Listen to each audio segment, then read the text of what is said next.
ใจจงได้มาบังเกิดกับท่านสาธุชนคนดีผู้เจริญในศีลผู้เจริญในธรรมทุกท่านพร้อมกันนี้ขอยกมือ10 นิ้วกราบอาราธนาเอาคุณพระศรีรัตนตรัย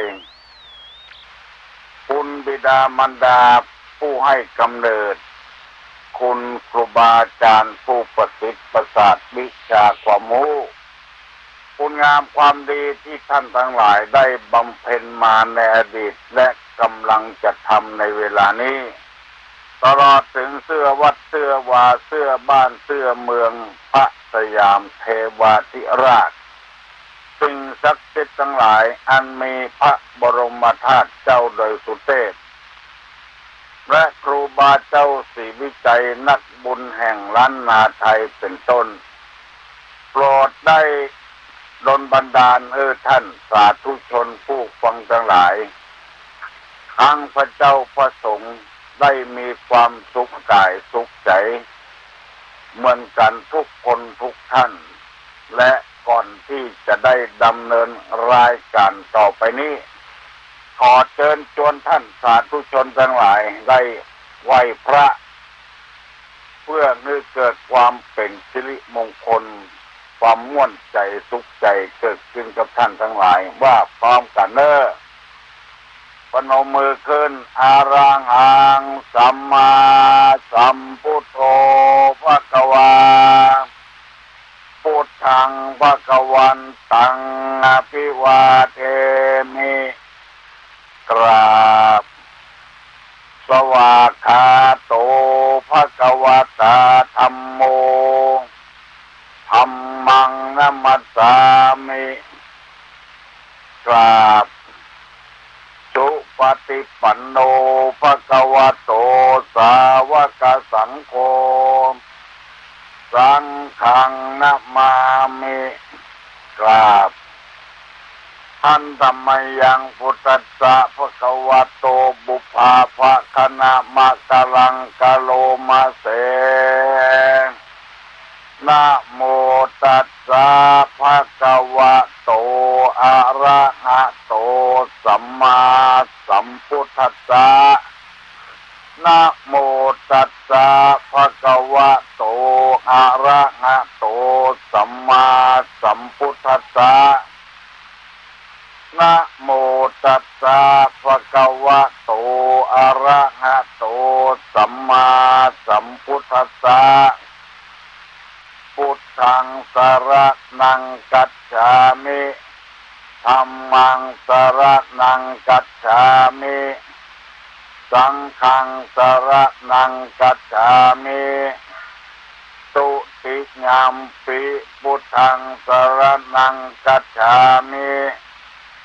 ตุติยัมปิธัมมังสรณังกัจฉามิตุติยัมปิสังฆังสรณังกัจฉามิตติยัมปิพุทธังสรณังกัจฉามิ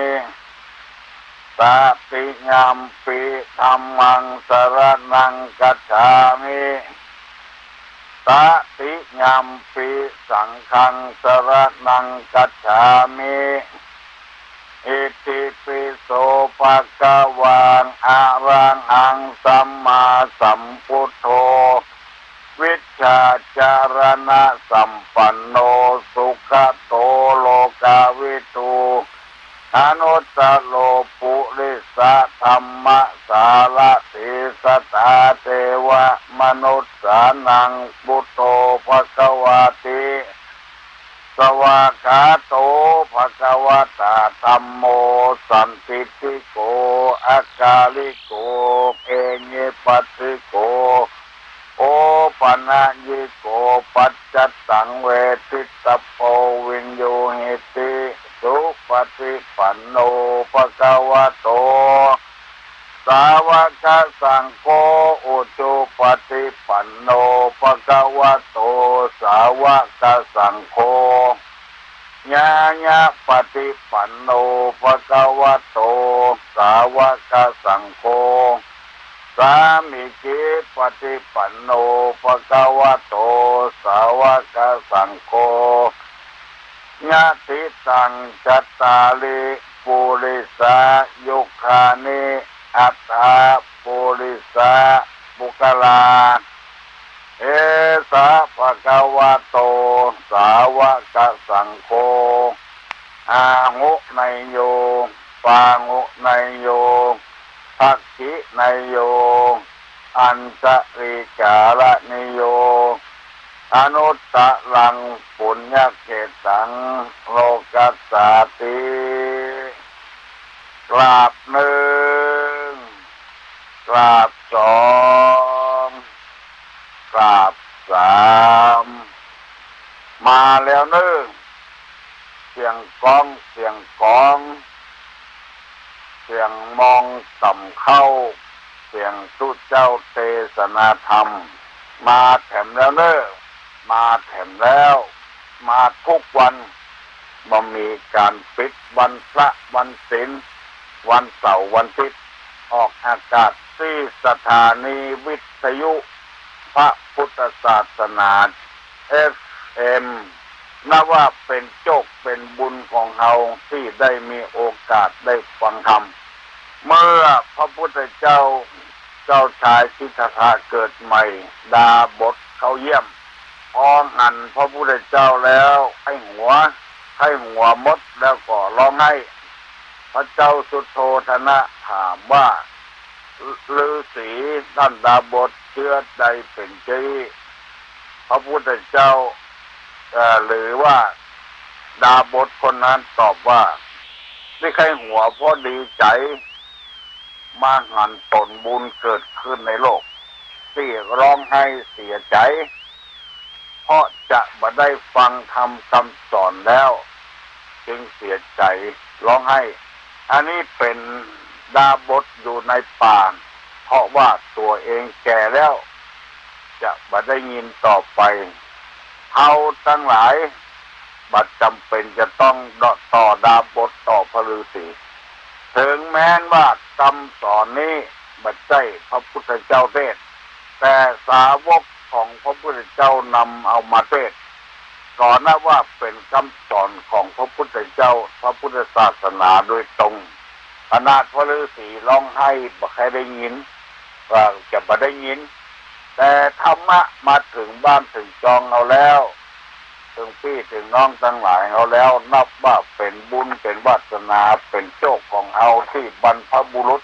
ได้ยึดเอาพระพุทธศาสนาไว้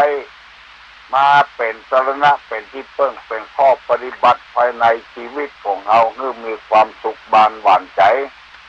แล้วตุลุงขอขอบคุณแม่ออกที่อยู่บ้านโชตนามาทำบุญให้ถอนชีวิตสัตว์แล้วก็ทำบุญลงศพแล้วจะมาพ่อตุลุงเพราะได้ยินวิทยุและบาหันตัว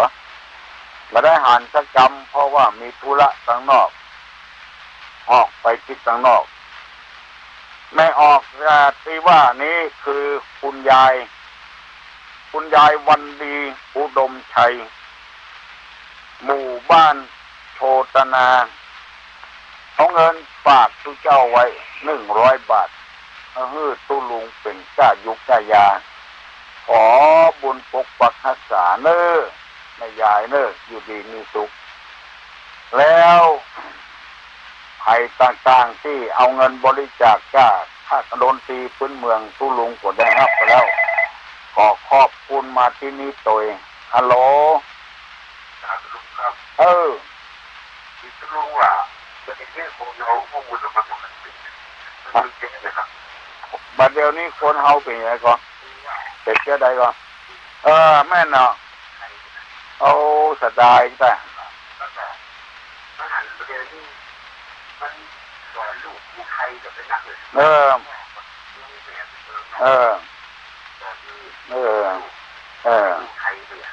แม่อุ้ยกว่าลวดไม่รู้ไหมอุ้ยกว่าลวดอู้ไทยโดยหลานเป็นไงลูก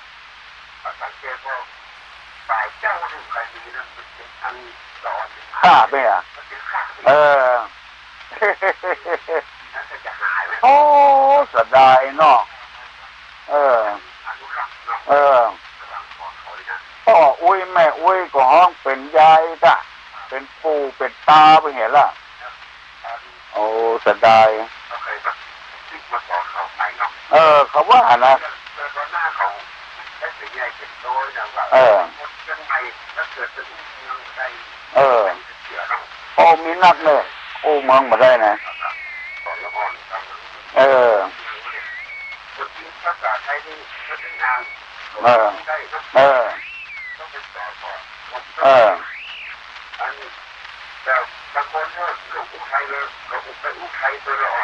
อ๋อตึกให้อู้เมืองตึกก็แนะนำไปทางไทยว่า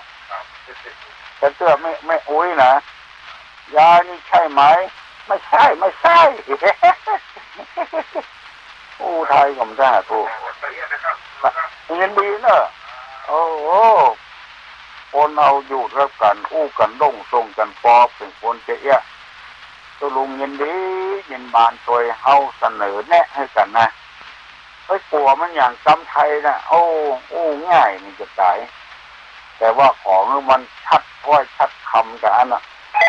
ของอู้คำเมืองตัวกันเนี่ยมันม่วนนะสืบไปหลายสิบปีฮัลโหลเจริญพรโอ้ปัญหาแหละ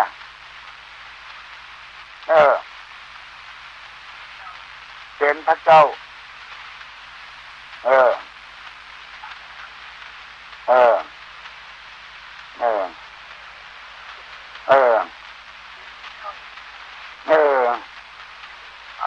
ตุลงใครเงี้ยอย่างนั้นเนาะพนมมือขึ้นแล้วก็ลวดเกณฑ์นะมันจับ3 เตื้อนี่มันไข่จ้าไปหน่อยเฮ้ยแต่เกณฑ์พระเจ้าก่อนอย่างเดียวกันนะพนมมือแล้วก็ลวดเกณฑ์เนี่ยแล้วก็พนมมือมันโวยแถมหน่อยถ้าแต่งให้ดีแต่ในของเขาจะได้ตกแต่งดาตานแล้วก็ไว้จับ3 เตื้อก็ดิ้ง3 เตื้อนี่มันเต็มใจอย่าเขากินข้าวกำเดียวน้ำมันแค่อิ่มเนาะถ้า3 กำนี่ก็ตุ้นต้องไปละแบบมาเหมือนกันกับเป็นอย่างเรื่องนี้นะบอกผิดบอกถูกได้ยินจ้ะ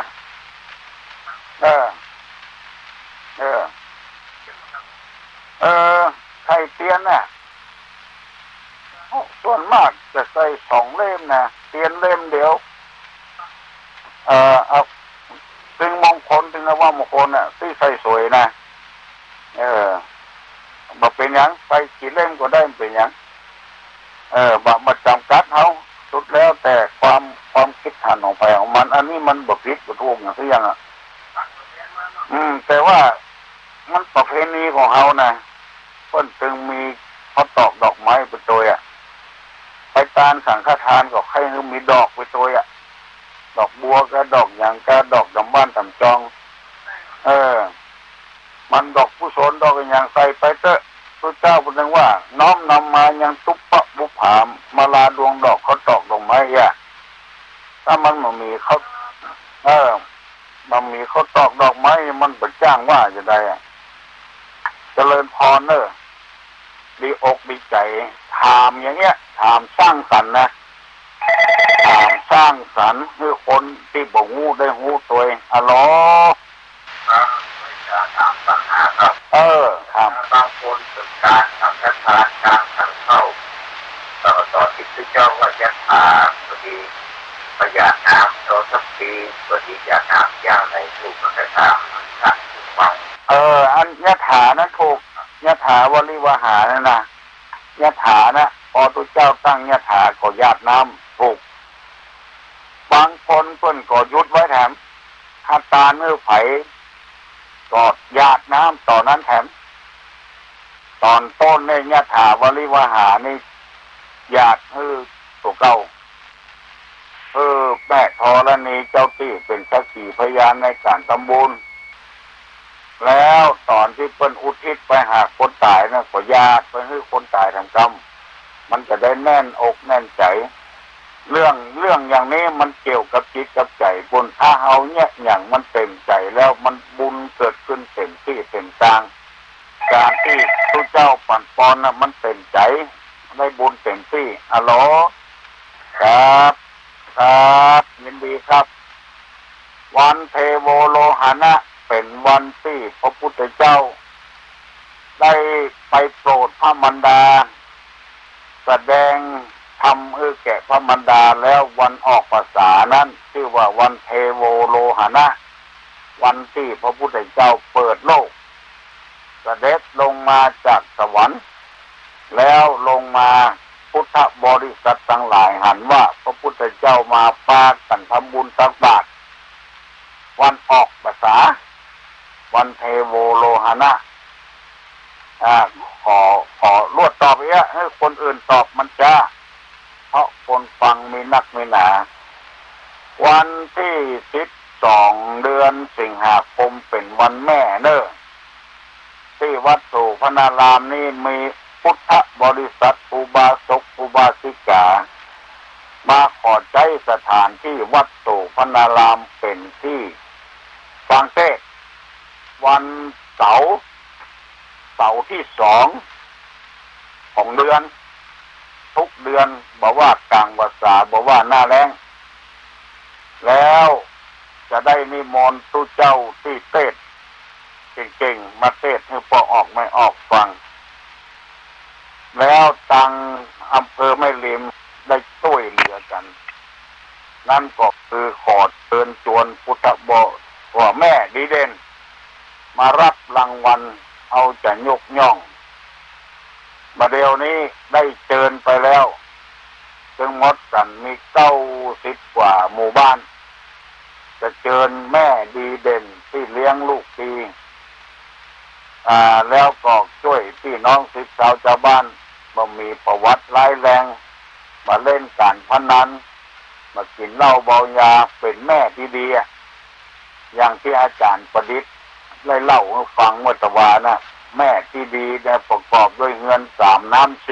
4เงิน3นั้นโบราณเพิ่นว่าอย่างนั้นเงิน3มีอย่างป้อง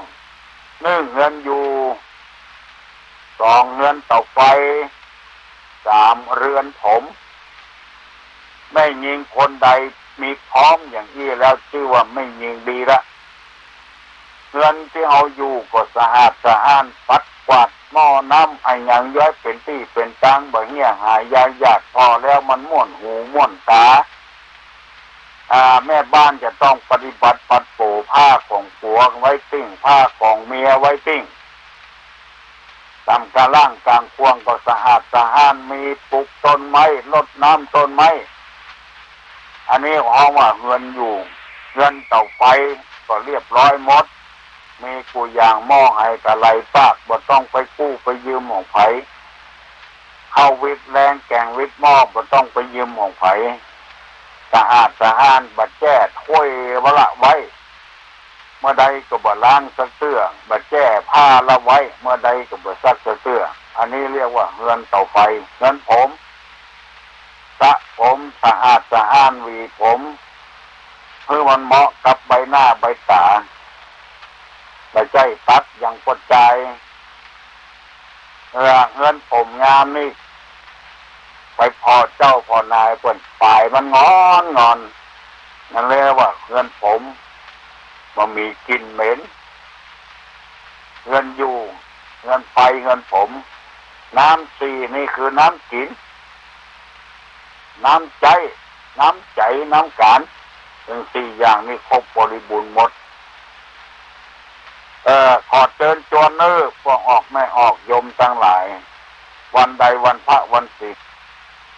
อาหารการกินไปใส่บาตรญาติปกแต่ว่าไปนั่งหู้กับตุเจ้าโอ้ตุลุงบัดเดียวนี่คนเข้าวัดเข้าวากันนักการขันเข้าขันน้ำกันเป็นที่น่าชื่นอกชื่นใจตุเจ้าแต่ละตำบลแต่ละอำเภอนี่กดจัดกันไปฟังเทศเป็นหมู่ตึงตำบลนะไปรวมที่เดียวกัน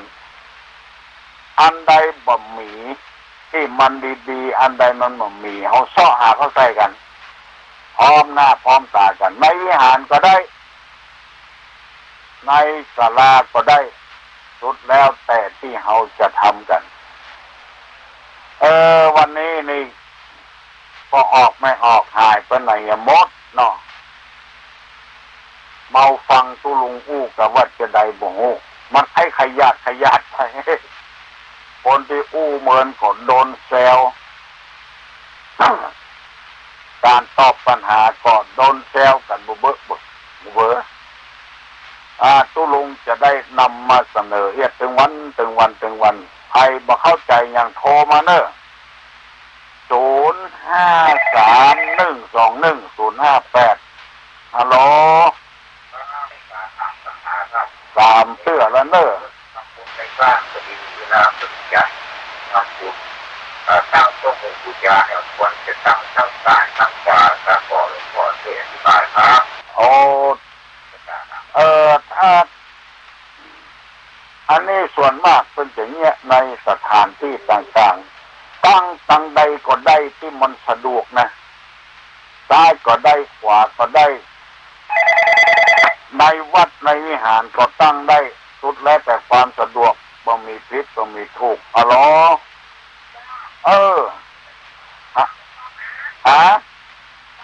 โอ้ยังฟังอยู่โอ้ต้องหัวจ้างละปูน่ะโอ้ดีแต่เนอะเพิ่นฟังกันหลายก็เออ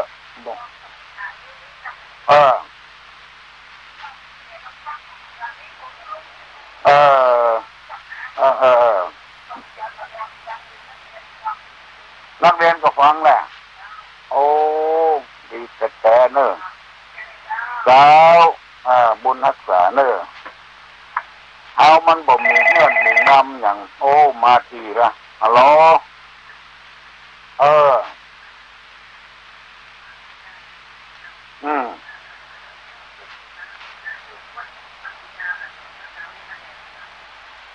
ปูจาถ้ารถเคาะในเปิ้นปูจาเมื่อคืนถ้าสืบชะตานี่คนเฒ่าคนแก่เพิ่นว่าเวลาตะวันขึ้นน่ะชะตาจะขึ้นโดยตะวัน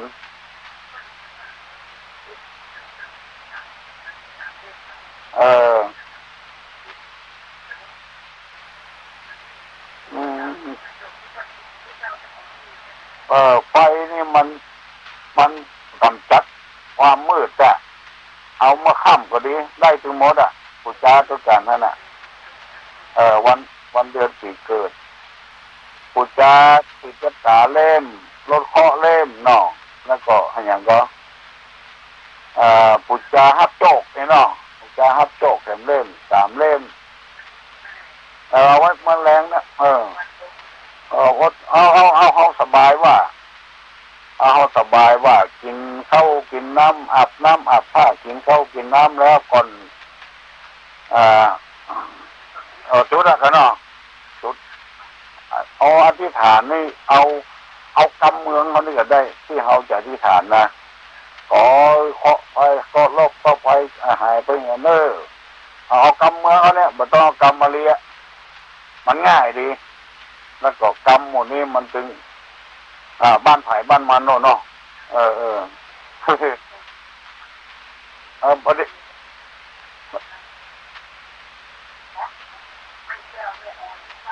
เอาเอาดีแต่โอ้ทุดงมีกำลังใจจะนักรู้สืบชะตา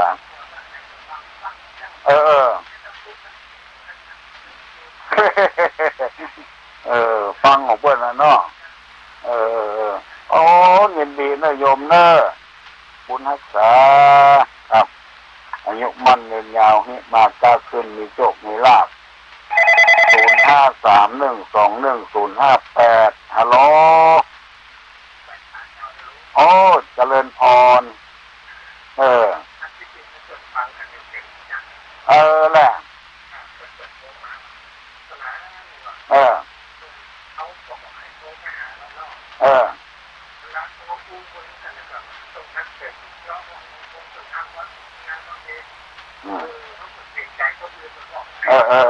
แม่นเนาะ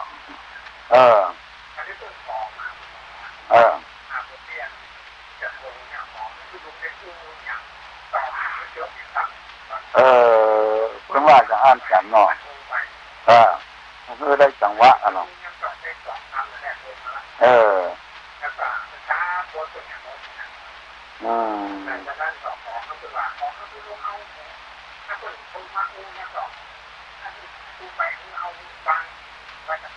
เอออืมเอออืมเออเนาะ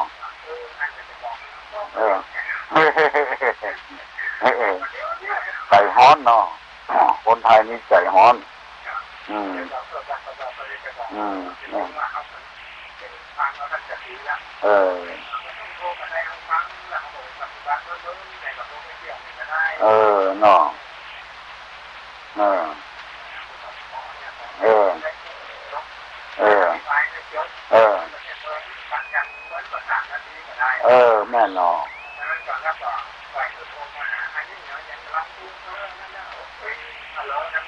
เอออืมอ๋อหันใจกันอ๋อหันใจกันโอ้อืมอืมครับเอออืมเจริญพรเนอร์พนาเนอร์ฮัลโหลเออ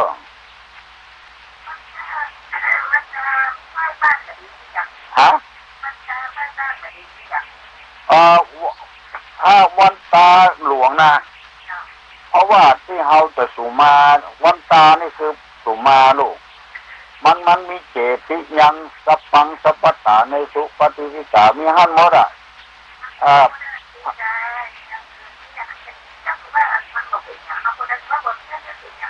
ไปแจงอันที่เขาบนิยมกันเพราะว่าไอ้อย่างก็วัฏสีมายังสัพพเมโตสังสมะทำไมวันเถมันอยู่ในวัดหมดอ่ะวัฏสีมาก็ดีกาเจดีก็ดีกาอย่านะเขาทำดีกะทำดีวันตานี่คือขอโทษลงขอโทษสมาธุเจ้าวันตาน้อยนะดีแล้วไม่ออก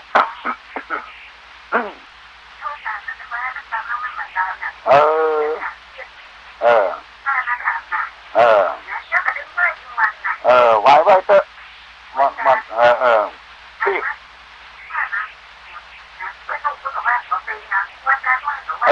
เขาไปถามมาแล้วก็จึงถูกหมดเอาไว้คนเดียวอย่างมันก็ได้จ้ะมันมีปัญหาอยู่สลับปีเท่ากันหมอนจ้ะแหละดีจ้ะไ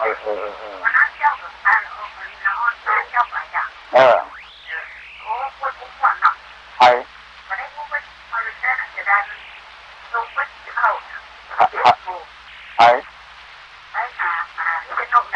ขอบคุณองค์มน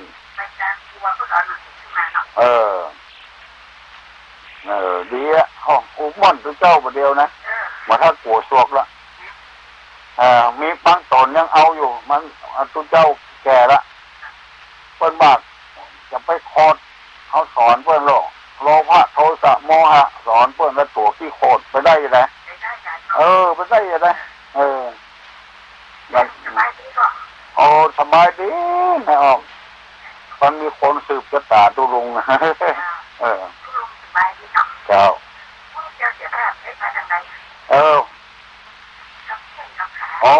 อยากอยู่กับบ้านนะ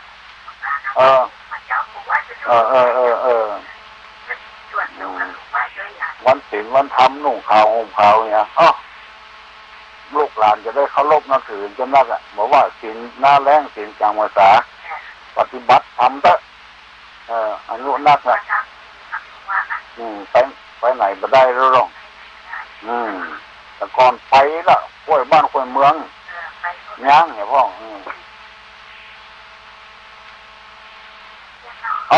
บุญรักษาเนอะเจริญ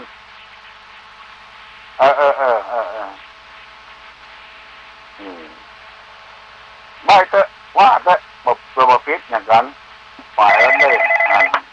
กันเดียวทุลุงจะปั่นปอนนั่นเนอะฮัลโหลครับ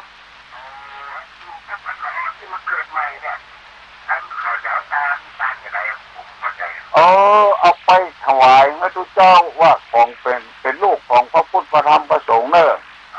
แล้วก็เมื่อเพื่อนมัดมือเหี้ยเอาถวายให้เจ้าสามดวงแล้วก็ตัดผมนั้นเปิ้นว่าครบเดือนจะหาเปิ้นตัดพูดผมอย่างใดก็เนี้ยเขาอันใดที่มันจะม่วนใจเขาก็เนี้ย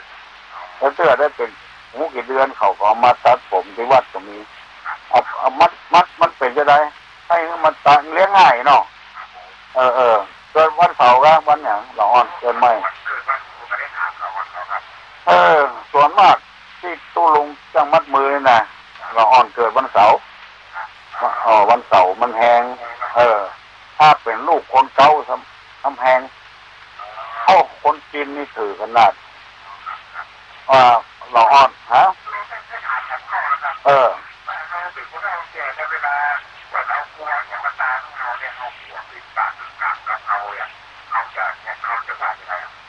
พอไปเป็นอย่างเพื่อนเอามาปูจาความดีของเขาลูกไปเป็นบาปเป็นกรรมอย่าง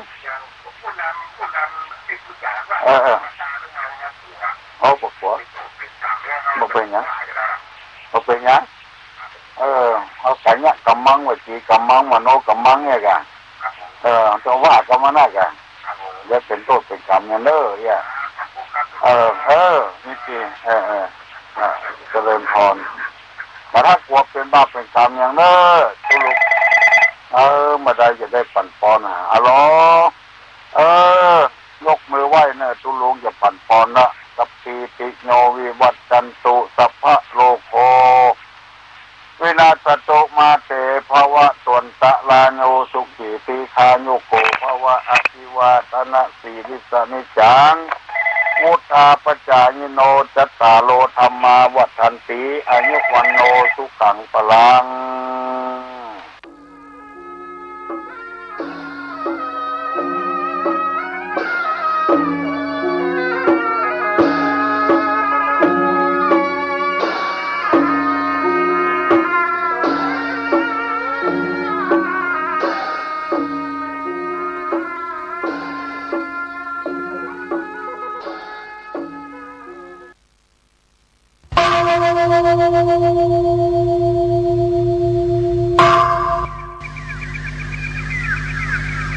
พรุ่งนี้เป็นวันพระ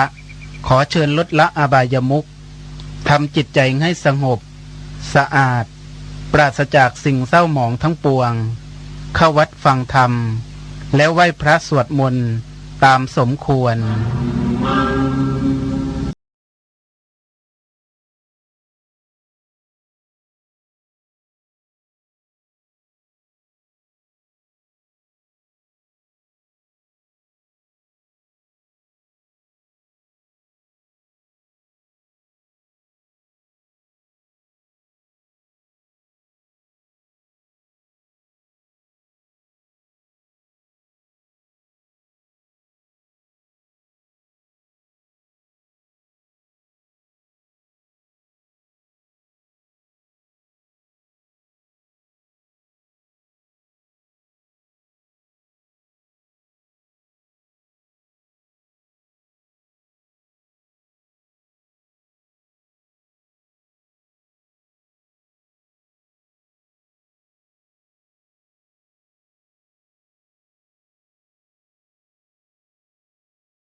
ความมือไหวเจ้าพี่นายน้องที่เคารพทุกท่านครับ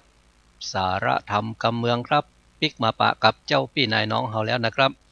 อยู่อุจากันที่นี้ด้วยเรื่องราวสาระที่มีอยู่ในธรรมเมืองนะครับวันนี้เราก็ปิกมาอู้จากันกับจันทกุมารครับทำข่าวที่ปนานอินตมชัยชมพูของจังหวัดเชียงรายได้เรียบเรียงเอาไว้นะครับเนาะผมเอาเนื้อหาสาระที่มีอยู่ในธรรมเนี่ยนะครับมาเล่ามาอู้มาจาให้กับเจ้าพี่นายน้องของเฮาได้ฟังกันนะครับจันทกุมารนั้นเป็นธรรมที่อยู่ในลำดับที่7ของทศชาติเนอะนะครับพระเจ้าสิบจาดนั่นนะครับเนาะจันทกุมารก็เป็นลำดับที่7ครับเอาเนื้อหาสาระที่มีอยู่ในธรรมมาเล่ามาอู้มาจากันนะครับเนาะโอ้เจ้าพ่อพญาเอกราชครับประเดี๋ยวนี้นะจะขึ้นไปอยู่สวรรค์ชั้นฟ้าลูกนะครับใครไปอยู่สวรรค์ชั้นฟ้าตาวติงสาพุ่นนะครับเนาะย้อนกรรมฝันของตัวเก่านั่นแหละนะครับเนาะปุโรหิตาจารย์เปิ้นบอกขึ้นเนี่ยอย่างจะเอามดประเด็นนี่จะเอาลูกเอาเมียจะเอาจ้างม้างัวควายไปฆ่าลูกนะครับประเดี๋ยวนี้นะไผมาขอก็ตึงบ่ได้ครับอีป่อมาขอก็แล้วอีแม่มาขอก็แล้วนะตึงบ่ฮึนะโอ้พดมาแผ่วใส่จันทกุมารกันนะครับจะโดนฆ่าเหมือนกันนะครับเนาะจันทกุมารก็เลยมาขอกับเจ้าป่อพญากะโอ้ป่อเฮ้ยขอให้ป่อเนี่ยได้ผานีตัวของมูค่าตั้งหลายเตอะนะบอกว่าจะเป็นเศรษฐีงัวงามดีม้าจ้างก็จะไปให้ได้ค่าเตออีป่อเฮ้ยนะตั้งแต่อีป่อเลี้ยงลูกมาตั้งแต่น้อยมาแผ่วใหญ่จนพดแผ่วประเดียวเนี่ยอีป่อกือเติงหานั่นพ่องเตออีนะก็เล่าอูฟังกับอีป่อจะไปเจือปูพามเท่านั้นนะอีนะมันว่าอย่างว่าอีเนี่ยนะมันจะเนี่ยฮือบ้านเฮาล่มบ้านเฮาจมนะป่อนะอีนะทีนี้ตัวบ่ายเล่าให้ฟังนะครับเนาะพอบ่ายจันทกุมารเล่าให้ฟังแล้วโอ้หัวจิตหัวใจของคนที่เป็นป่อครับกับนี่ป่อลูกมาว่าอย่างแล้วนะมันก็ลู่ตัวกันนะครับโอ้อันที่ลูกว่ามาก็แม่นแต่หน่อยนะย้อนว่าฮักลูกของตัวเก่าหรอกว่ายหน้าไปบอกคือทหารเราไปสู่เขาทั้งหลายไปไว้ๆนะไปแก้มัดหมู่นั้นนะปล่อยเขาไปเหตึงมดตึงมวนนี่นะตึงจ้างมางัวควายเศรษฐีอย่างตั้งหลายหมู่นั้นนะก็ว่ายหน้าบอกกันนะครับเนาะหมู่ทหารทั้งหลายเนี่ยนะครับเนาะมันก็เจ้าใจนายจำอย่างนะครับเนาะตอนเปิ้นยับมามัดนั้นก็เจ้าใจรู้นะครับบ่ไปก็บ่ได้นะครับเนาะใจบ่ใครเนี่ยแต่นะครับแต่ว่าเจ้าเปิ้นบอกนะครับเนาะทีนี้พอเจ้าบอกว่าไปนะไปปล่อยมันนั้นออกตึงมดตึงม้วนนี่นะพอเต้าฟังล่นกันไปครับเนาะฟังล่นกันไปจะไปปล่อยกะเพราะว่าล่นกันไปจะไปปล่อยเนี่ยนะครับปูเนี่ยกะปูโลหิตาจารย์ปูพามเท่าเนี่ยนะครับเนาะมันก็ใจคนของมันรู้นะครับคนตั้งหลายที่อยู่ในเป็นทหารที่เป็นคนของมันก็มีรู้นะครับทีนี้พอมันหมู่นั้นได้ยินใส่แล้วเนี่ยนะมันก็ล่นไปบอกคือปู่พามเท่านี่กะเพราะว่าปู่พามเท่านี่ปุ้นลู่มันอยู่ในควงพิธีปุ้นลู่นะครับอันนี้เอามามัดตัดนี้เอาคนนี้มามัดตัดนี้มันสั่งอยู่หันหล่อนะครับทีนี้พอหมู่ทหารล่นมาจะมาปล่อยคนของปู่พามเนี่ยนะครับกันทหารล่าเนี่ยมันก็ล่นมาตัวลูกโอ้พอเท่าประเดี๋ยวนี้นะเจ้าพ่อพญาบอกให้ปล่อยเขานะประเดี๋ยวเนี่ยอีนะโอ้มันก็กึดใจกะโอ้ถ้าอย่างนี่จะไปได้จะได้มันบัดตายสักกรรมกับอย่างไหนนะปู่เท่านี่ก็ฟังสดเข้าในวังกันนะครับยกมือไหว้สาเจ้าพ่อพญาหรอกโอ้เจ้าพ่อพญาเฮ้ยว่าประเดี๋ยวเนี่ยเจ้าพ่อพญามาบอกคือไปปล่อยเขาตั้งหลายเหตุการณ์แม่นแต่กายนะแม่นนะประเดี๋ยวนี้นะเอาดูเขาว่านะโอ้พ่อพญาถ้าพ่อพญาเนี่ยอย่างนะพ่อพญาจะไปได้ไปเกิดจะได้บนตาวทิงสาจะไปได้จะได้นางฟ้าบริวารตั้งหลายงามเหมาะงามแต่ว่าเนี่ยโอ้บ่ได้ละพ่อพญาเฮ้ยนะมันมีทางนี้ทางเดียวแต่พ่อพญาที่จะได้ขึ้นไปเกิดบนสวรรค์ชั้นฟ้านะอย่างอื่นบ่มีแถมแล้วประเดี๋ยวเนี่ยนะเพราะว่าบ่มีอย่างอื่นแถมแล้วนะแต่นะพ่อพญาก็ลู่ไปตัวปูนิธรรมะนะครับเนาะมันว่ามาก็แม่นแต่เฮ้ยนะพอมันว่ามาก็แม่นแต่เฮ้ยเนี่ยว่ายหน้ามาสั่งทหารโลดจะไปปล่อยเตื้อนะยับมันไว้มัดละหันก้อนนี่นะ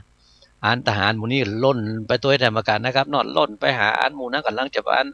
แก้เจือกอยู่พอดีนะครับเนาะหมู่นี้จะเป็นญาเตื้อจะเป็นญาเตื้อก นะเจ้าป่อพญาว่าบ่ฮื้อปล่อยเตื้อบ่ฮื้อแก้เจือกเตื้อมัดละไว้หั่นก่อนนี่นะ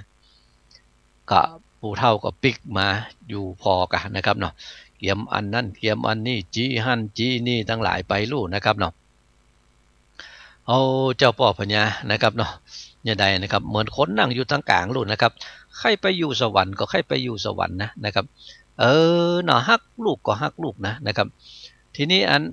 สั่งคนทั้งหลายไปอย่างอันแล้วเนี่ยนะครับเนาะอันบอกคือหมู่ทหารทั้งหลายไปเจ้าป่อพญาก็เหมือนกับว่าขืนกรรมของตัวเก่าปิ้นปอกปิ้นแป๊กไปมาแถมะนะครับเนาะทีนี้ก็อันเพราะว่ายับมันไว้แถมมัดไว้หั่นนี่นะ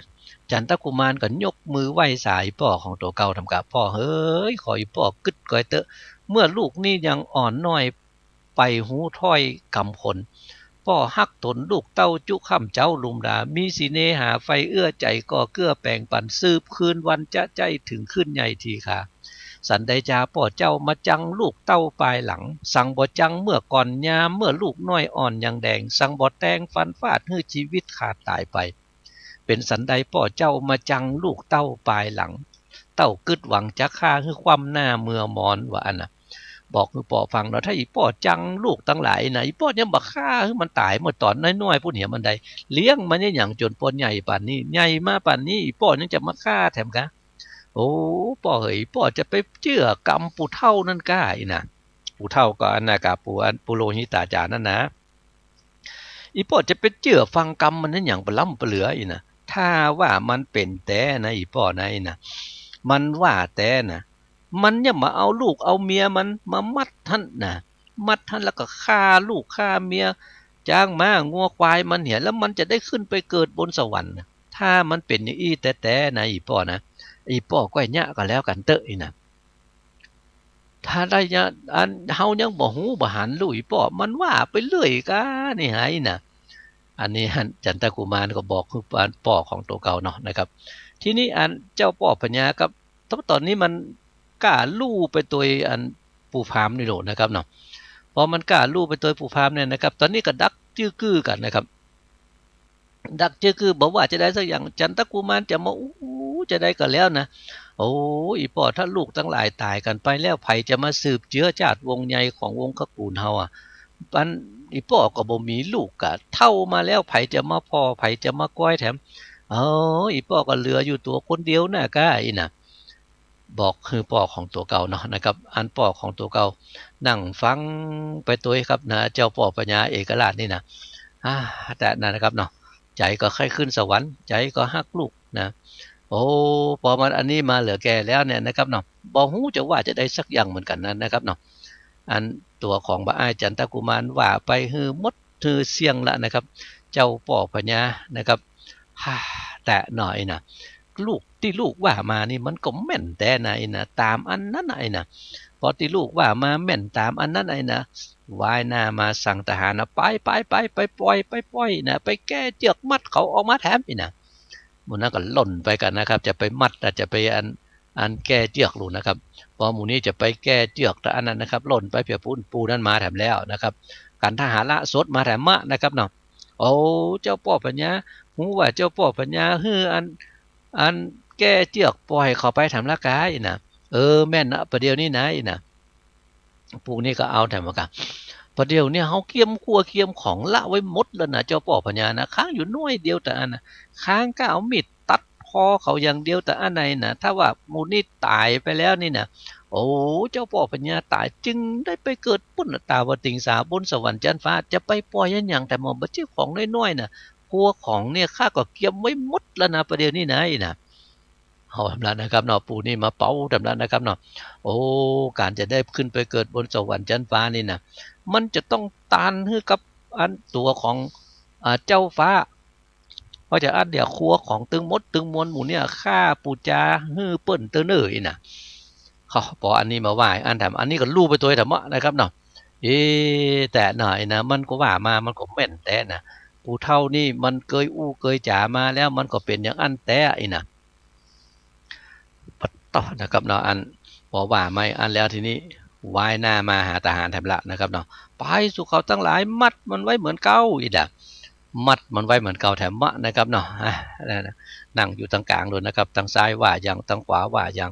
ทางนั้นว่าอีทางนี้ว่าอีเอาอย่างเปิดธรรมะนะครับเนาะจันทกุมารว่ามาเอาอย่างจันทกุมารปูนี่ว่ามาเอาอย่างปูนี่ธรรมะนะครับ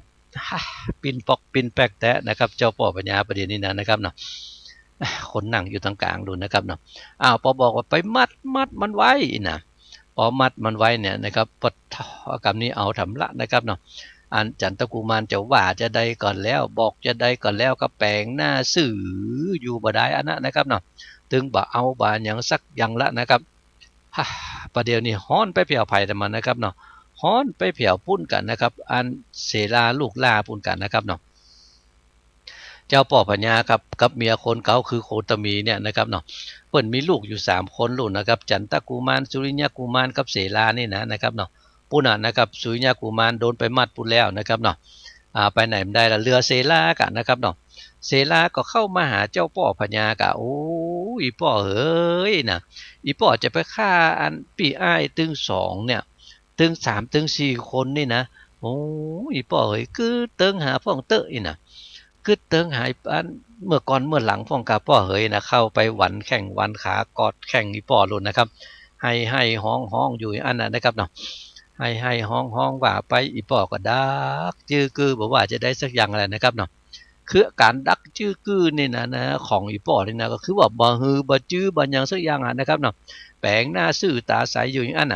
นี่พอแปลงหน้าซื่อตาใสจะให้จะห้องอยู่จะได้กันแล้วแต่เตินะครับเนาะมันตึงบ่เอาตัวครับนี่พอมันตึงบ่เอาตัวก็บ่ฮู้อยู่เนี่ยจะได้กันนะครับเนาะเสลาครับว้ายหน้าปิกครับเนาะถ้าจะได้ตายกันเนี่ยแต่ก้านี่แต่นะครับเนาะย่างก่อนดีกว่าครับฟังเพลงกันสักเพลงครับนะก็เดี๋ยวเราก็ปิกมาฟังกันต่อกันแล้วกันครับฟังเพลงก่อนครับเชิญเลยครับ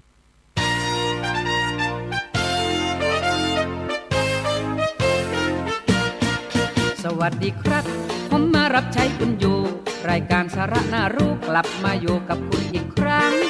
รายการของผมคนนิยมชื่นชมชอบฟังกลับมาพบคุณอีกครั้งเปิดดังรับฟังรายการฮัลโหล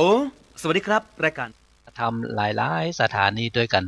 ขอบคุณสถานีวิทยุผู้สถานีครับที่ได้เอื้อเฟื้อให้รายการสาระธรรมกำเมืองออกอากาศให้กับเจ้าปี่นายน้องของเฮาได้ฟังกันนะครับเนาะปิกมาฟังกันต่อครับเจ้าป่อปัญญาครับลูกสาวของตัวเก่ามานั่งอู้แต่กอดแข้งกอดขาให้นะดักจื้อกือครับนั่งแปลงหน้าสื่อตาใสแล้วนะครับเนาะบ่เอาพอใจอย่างเดียวนั่นนะครับเนาะกึดอย่างเดียวแต่ยะปนจะขึ้นไปเกิดบนสวรรค์ชั้นฟ้าตาวติงสามีนางฟ้าเป็นปริวารปรโดมันม่วนนั่นอันนี้ก็กำฝันบ่ได้ลูกนะครับเนาะอันนี้ว่าจะได้สักอย่างครับตัวของยีล่าก็เลยโมโหจะว่าจะได้ก็โอ้ได้สักกรรมหนึ่งลูกของจันทกุมารกับจันทกุมารเนี่ยนะครับเนาะแต่งกับอันมัดมือตือขวัญอันอยู่กันกับจันตาเทวีมาแล้วเนี่ยนะครับได้ลูกมาคนหนึ่งหรือชื่อว่าวสุระครับอันวสุระเนี่ยนะครับกำลังได้4-5 ขวบอยู่ลูกนะครับเนาะพออันคนอื่นเปิ่นให้เปิ่นห้องแล้วก็ตัวเก่าก็พอหูความได้แล้วลูกว่าอีป่อจะโดนฆ่าอีน่ะแล้วก็อันญาติโกโหติกาป่อหน้าแม่หน้าจะโดนฆ่าไปตัวเองนะครับเนาะตัวของวสุระก็เข้าไปหากันนะครับเนาะไปหาอันป่ออุ้ยของตัวเก่ากับพอไปแผ่วก็ไปให้สอป่ออุ้ยของตัวเก่ากับโอ้อันอุ้ยเฮ้ยอุ้ยจะเป็นเนี่ยอย่างอันเต้ยน่ะเล่าให้ฟังหรอนะครับพอเล่าให้ฟังบอกให้ฟังปัตตโรนะครับเนาะกรรมลูกยังปออดได้ครับแต่พอมาแผ่วกรรมของหลานนี่กะนะครับมาแผ่วกรรมของหลานนี่ปัตตโรเนาะนะครับฮักลูกนี่ว่าฮักนักแล้วนะแต่มันบัดเต้าฮักหลานแต่ว่าอ๋อปู่อุ้ยเฮ้ยถ้าอีพ่ออีแม่ตายไปแล้วเนี่ยลูกอันหลานจะอยู่จะได้ไงน่ะลูกจะอยู่จะได้หลานจะอยู่จะได้อยู่ตึงบ่ได้ละตึงมือตึงวันนี่ไหนน่ะให้สอไปนะครับเนาะพอให้สอไปแล้วเอาล่ะนะครับเจ้าป่อปัญญากรรมนี้กึดได้ขึ้นมาเหมือนกันแล้วหรอนะครับเนาะพอกึดได้ขึ้นมาทำกรรมแล้วก็บอกให้ไว้หน้าบอกให้ทหารก็ไปแก้เจือกมัดเขาเหี้ยไปบักฆ่าบักเคือมาแล้วเฮ้ยน่ะ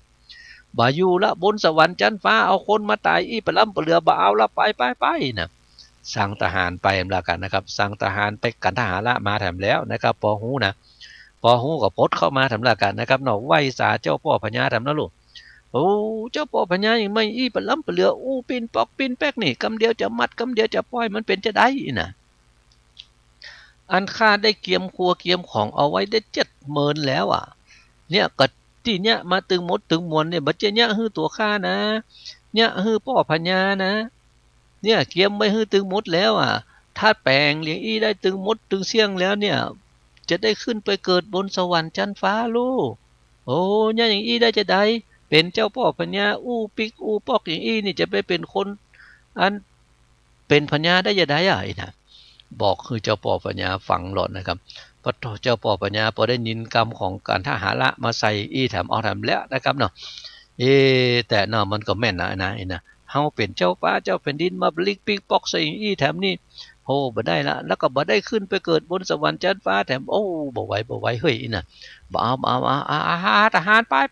มัดไว้เหมือนเก่าน่ะเอาแถมแล้วนะครับเนาะสั่งมัดไว้เหมือนเก่าแถมละนะครับพอสั่งมัดไว้เหมือนเก่าก็ทหารรุ่นนะครับเนาะไปหูจะได้ครับเนาะก็ไปมัดไว้เหมือนเก่าแต่กันนะครับมัดหมู่นี้ไว้ตึงหมดตึงหมดยังบ่พอนะอันที่ยังไม่ได้ยับมัดเตือนนั่นน่ะจันทกุมารยังไม่ได้ยับมัดตลบไปยับมันมัดด้วยตีปุ้นเนี่ยนะสั่งเข้าไปกันนะครับเนาะเพราะว่าตอนก่อนหน้านั้นกล้าหูข่าวบดายรุ่นนะครับไหลกันมาหาพ่อพญานี่นะอันประเดี๋ยวนี้นะครับยับไปมัดละไว้ปุ้นกันแล้วกันป้ายนะยับกันไปมัดละไว้ปุ้นกันนะครับเนาะโอ้มัดไปแล้วมันลากตัวของอันจันทกุมารไปแล้วจันตาเทวีมาให้แถมเมาะนะครับเนาะอันให้สอเจ้าพ่อพญาธรรมโลนนะครับมาประเจมาคนเดียวนะประเด็นนี้นะอันเอานางสนมทั้งหลายเนี่ยนะครับเนาะคนใจทั้งหลายมาแต่เป็น700ว่าอันนะมาเพียวก็มาให้สอเจ้าพ่อพญาเขาพ่อเอ้ยไอ้พ่อพญาเอ้ยประเดี๋ยวนี้นะถ้าผัวข้าเจ้าตายนะข้าเจ้าตึงอยู่บ่ได้ไอ้นะถ้าผัวข้าเจ้าตายข้าเจ้าก็ขอตายโดยอันไหนนะ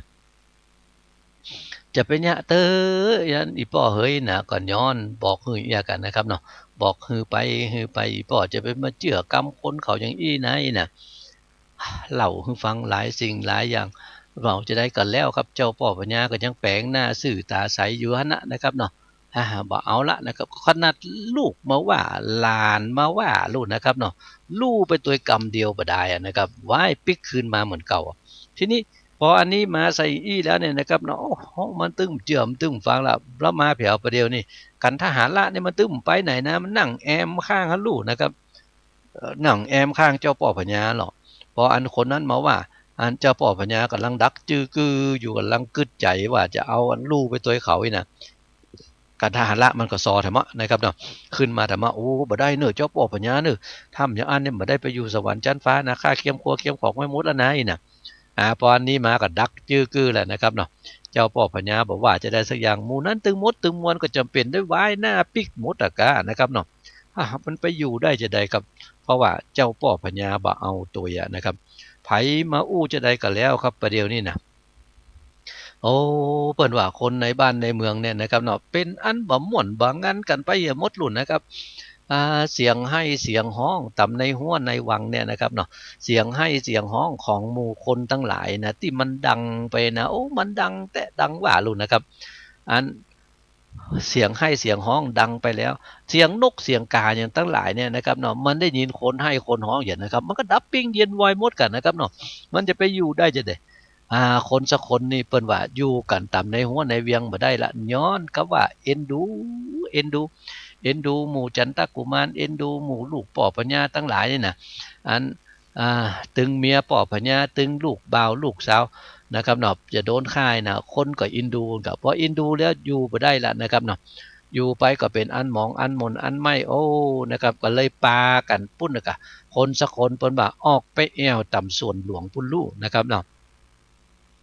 ออกกันไปตามทั้งนอกเวียงปุ่นน่ะทีนี้ในส่วนหลวงเนี่ยเปิ้นว่าโอ้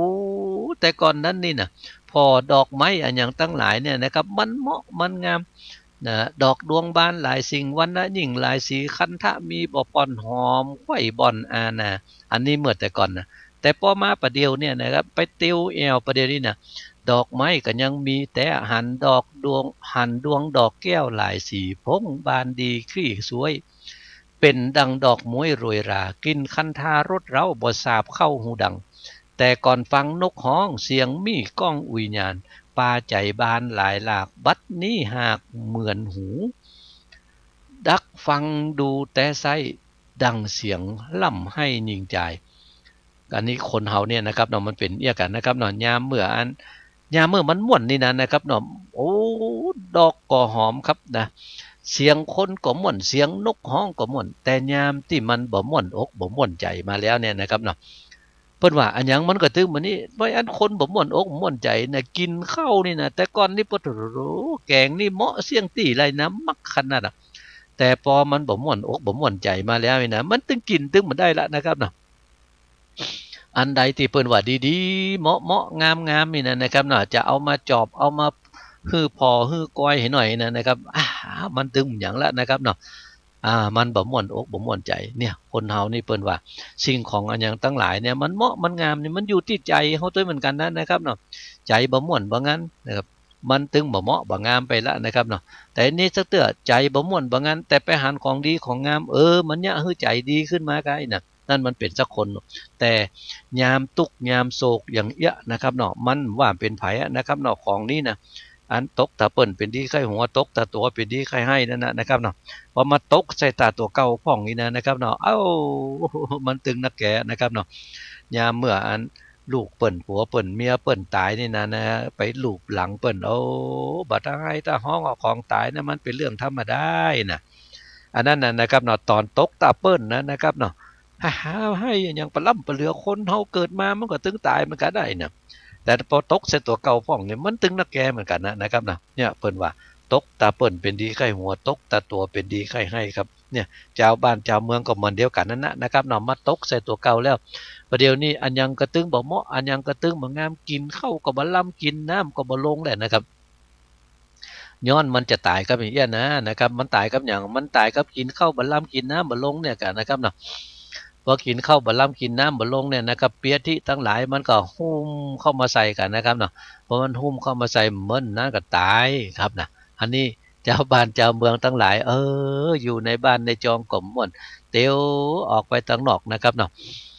แทนที่ว่ามันจะม่วนอกม่วนใจมันอาจจะดีขึ้นมาหน่อยหนึ่งตัดที่ว่าถ้าอยู่ต่ำในหัวในเวียงได้ยินเสียงให้เสียงห้องมันซ้ำไข้ให้ไข้ห้องไปตัวเปิ่นไข้ให้ไข้หุยไปเตยเปิ่นแหมะนะครับนะ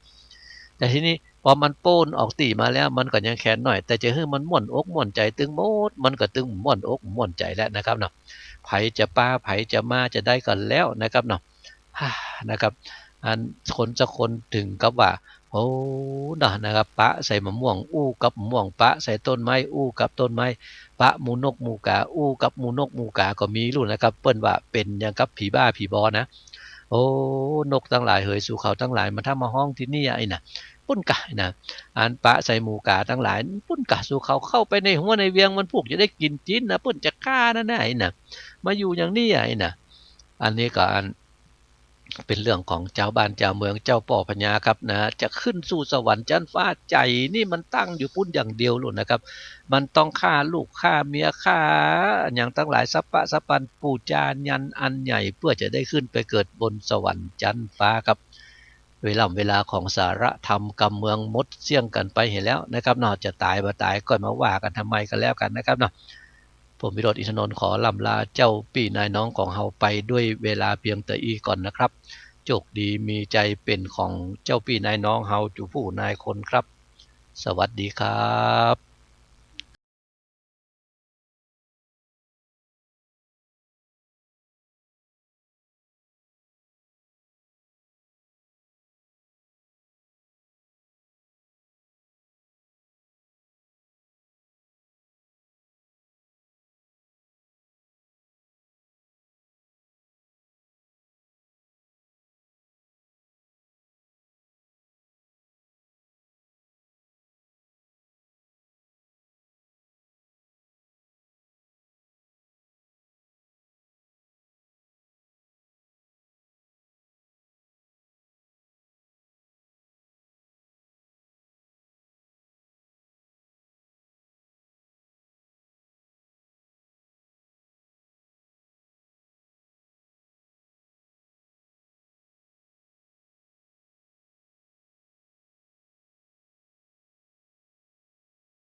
นะรัตนะ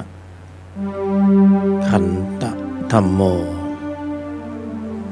ทุลธรรมมาจากพุทธธัมมารัตนะธัมมาธรรมเมตตากรุณาสาธุโธ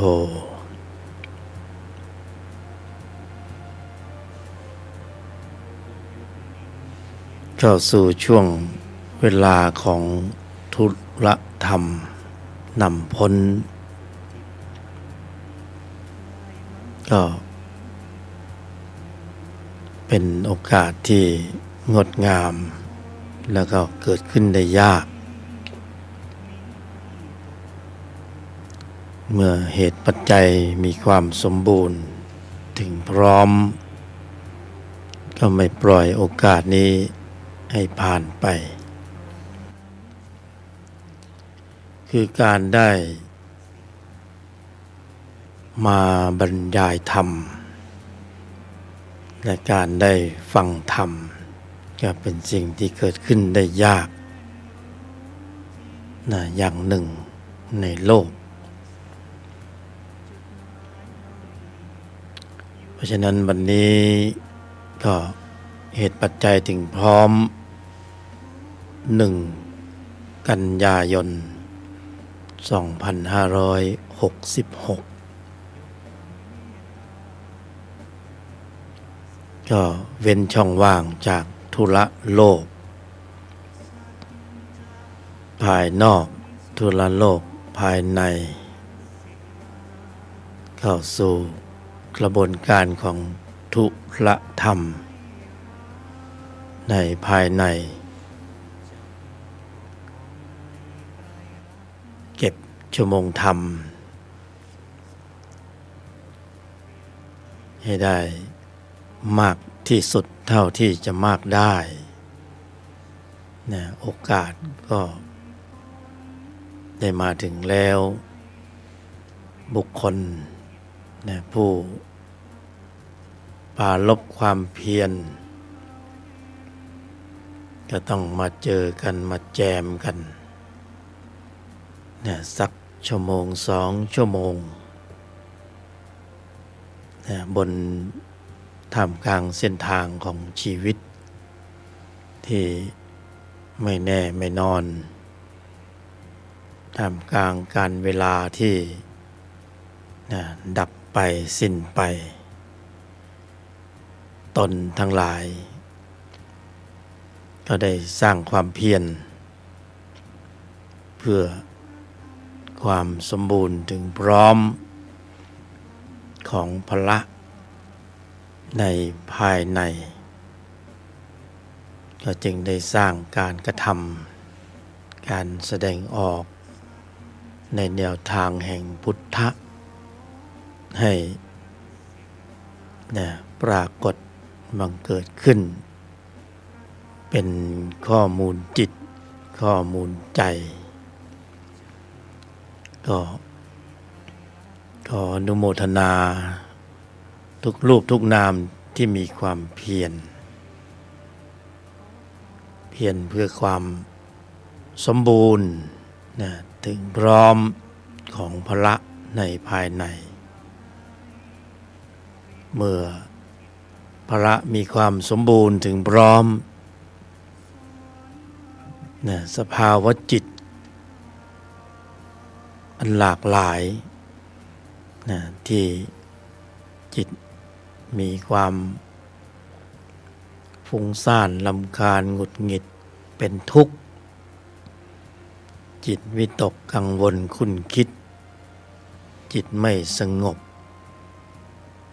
จิตมีความโลภความโกรธความหลงขึ้นสู่วิถีจิตเพ่นพ่านอยู่ในใจเมื่อความสมบูรณ์ถึงพร้อมของพละได้ปรากฏบังเกิดขึ้นในใจของบุคคลในใจของตนทั้งหลายพละ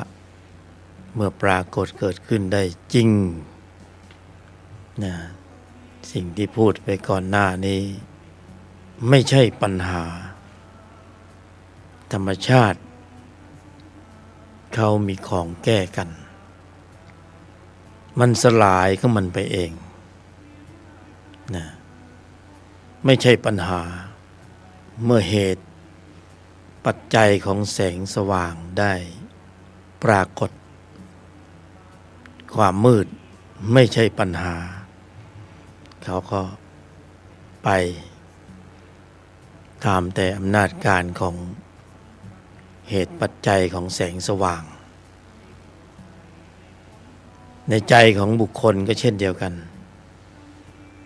จิตที่ฟุ้งซ่านรำคาญหงุดหงิดไม่สงบไม่โปร่งไม่เบาคิดนู่นคิดนี่ไม่ใช่ปัญหาเนี่ยไม่ใช่ปัญหาเมื่อจิตที่เป็นธรรมชาติอีกชั้นหนึ่งที่ธรรมชาติให้มาแล้วกำเนิดกำลังขึ้นมาเนี่ยคือพละห้าอันได้แก่ศรัทธาความเพียรสติสมาธิในปัญญาเมื่อบุคคลได้กระทำเหตุให้สมบูรณ์ถึงพร้อมจนเป็นเหตุเป็นปัจจัยให้ธรรมชาตินี้ได้ปรากฏเกิดขึ้นในใจของเราของบุคคลความทุกข์ไม่ใช่ปัญหาธรรมชาติเขาจัดการกันเองจิตเขาจัดการกันเองเป็นสิ่งที่มีอยู่แล้วเป็นสิ่งที่มีอยู่แล้วเพียงแค่สร้างสรรค์การแสดงออกในแนวทางของธรรมะด้วยอุบายวิธีอันแยบคายต่างๆที่บุคคลเลือกเฟ้นแล้วว่าเหมาะสมกับใจของตนเองในการที่จะถือข้อวัดปฏิบัติโดยอุบายวิธีอันแยบคายพินิจพิจารณาไข้ควรแล้วว่าใช่เหมาะแล้วควรแล้วต่อการลำดับดำเนินเจริญปฏิบัติภาวนากำหนดหมายด้วยอุบายวิธีอันแยบคายแล้วที่ได้เจริญอบรมศึกษาปฏิบัติเก็บเกี่ยวมาจากองค์ความรู้ที่ได้ฟังได้คิดได้พิจารณาจากแหล่งข้อมูลต่างๆแล้วก็นำมาธรรมวิจัยมาจัดสรรให้เป็นองค์บริกรรมภาวนาอยู่ในใจของตนเองว่าเหมาะแล้ว ควรแล้วสมบูรณ์แล้วถูกต้องตรงในสถานการณ์ต่างๆเหมือนคนเลือกที่จะสวมใส่เสื้อผ้ากางเกงไปหยิบนู่นฉวยนี่มาก็เล็งแล้วเล็งอีกมันใช่ก็ใส่สวมเข้าไปไม่ใช่หยิบแล้วไม่ได้พิจารณาอะไรก็สวมเลยบางทีเรามันไซส์ S แต่ไปเอาไซส์ L มาใส่ก็หลวมบางทีเรามันมีร่างกายเป็นไซส์ L เอาไซส์ S มาใส่มันก็ใส่ไม่ได้แล้วก็ครับข้อวัดปฏิบัติก็เช่นเดียวกันแต่ละรูปแต่ละนามที่จะไปสู่เป้าหมาย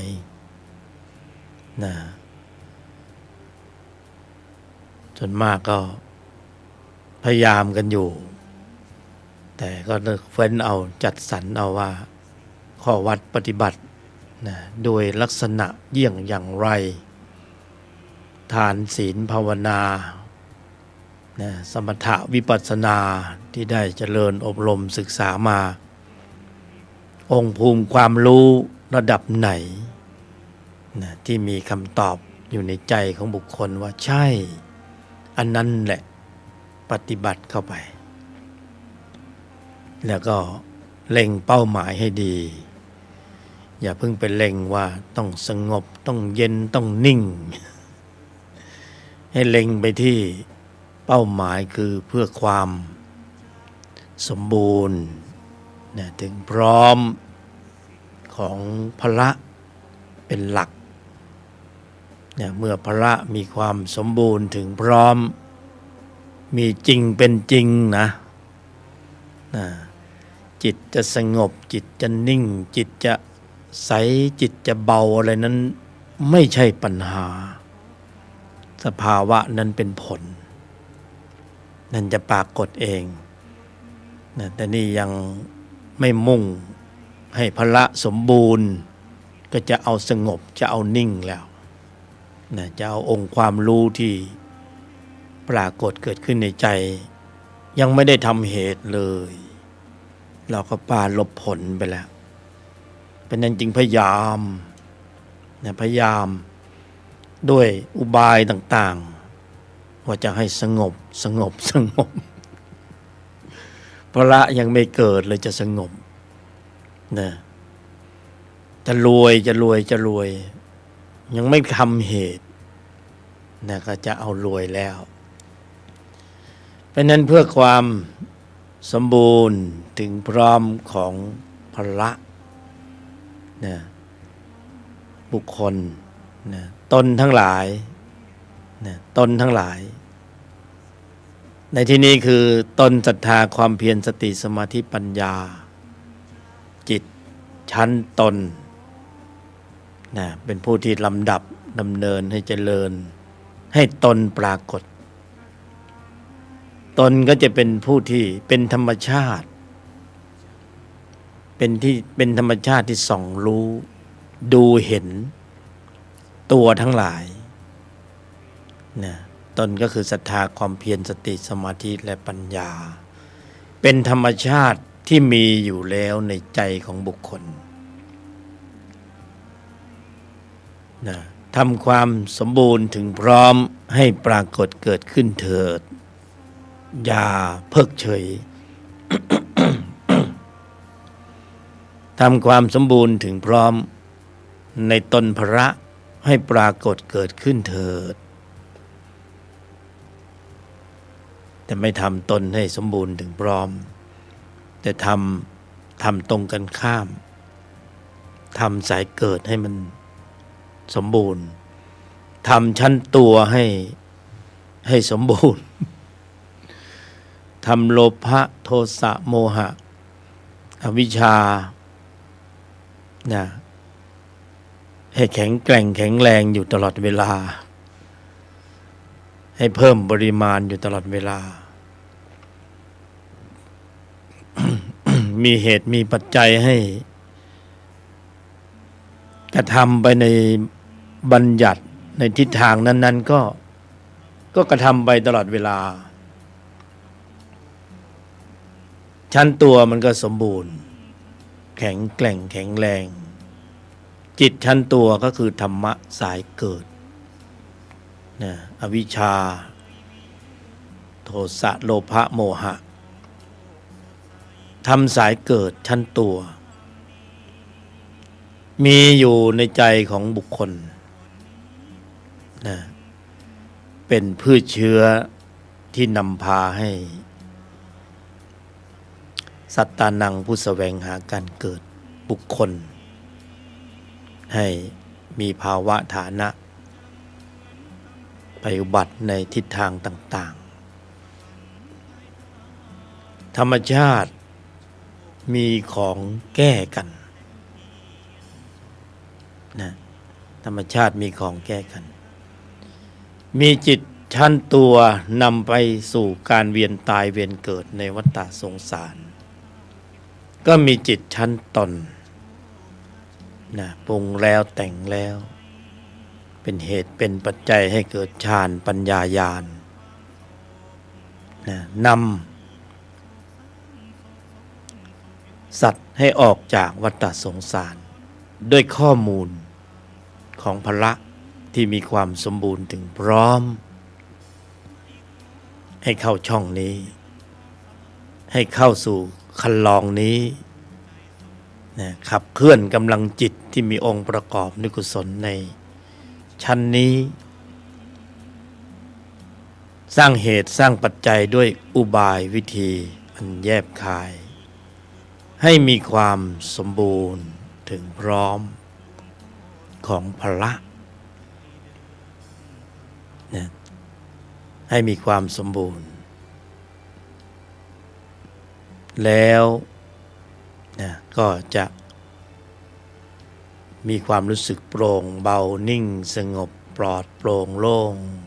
มีปัญญาเพราะนั้นต้องมุ่งไปที่การปรุงเหตุนะเหตุที่จะทำให้เกิดความสมบูรณ์ถึงพร้อมของพละอันนี้แหละสำคัญเหตุแห่งการปรุงกำลังจิตที่มีองค์ประกอบด้วยกุศลเพื่อความสมบูรณ์ถึงพร้อมของพละง่ายๆสบายๆนะแค่ทำในสิ่งที่ตรงกันข้ามบุคคลทั้งหลายต้องไม่ปฏิเสธแน่นอนว่า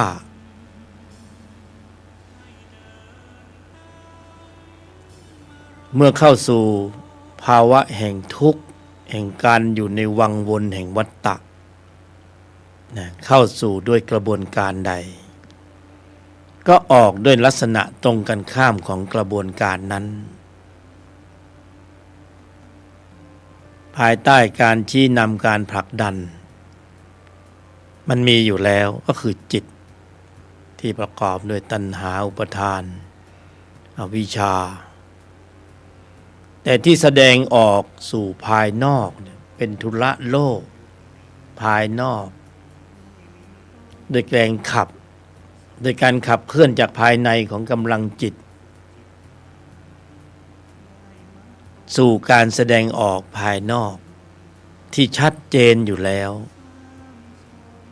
นะก็คือการแสดงออกที่ไม่สำรวมระมัดระวังไม่ตั้งมั่น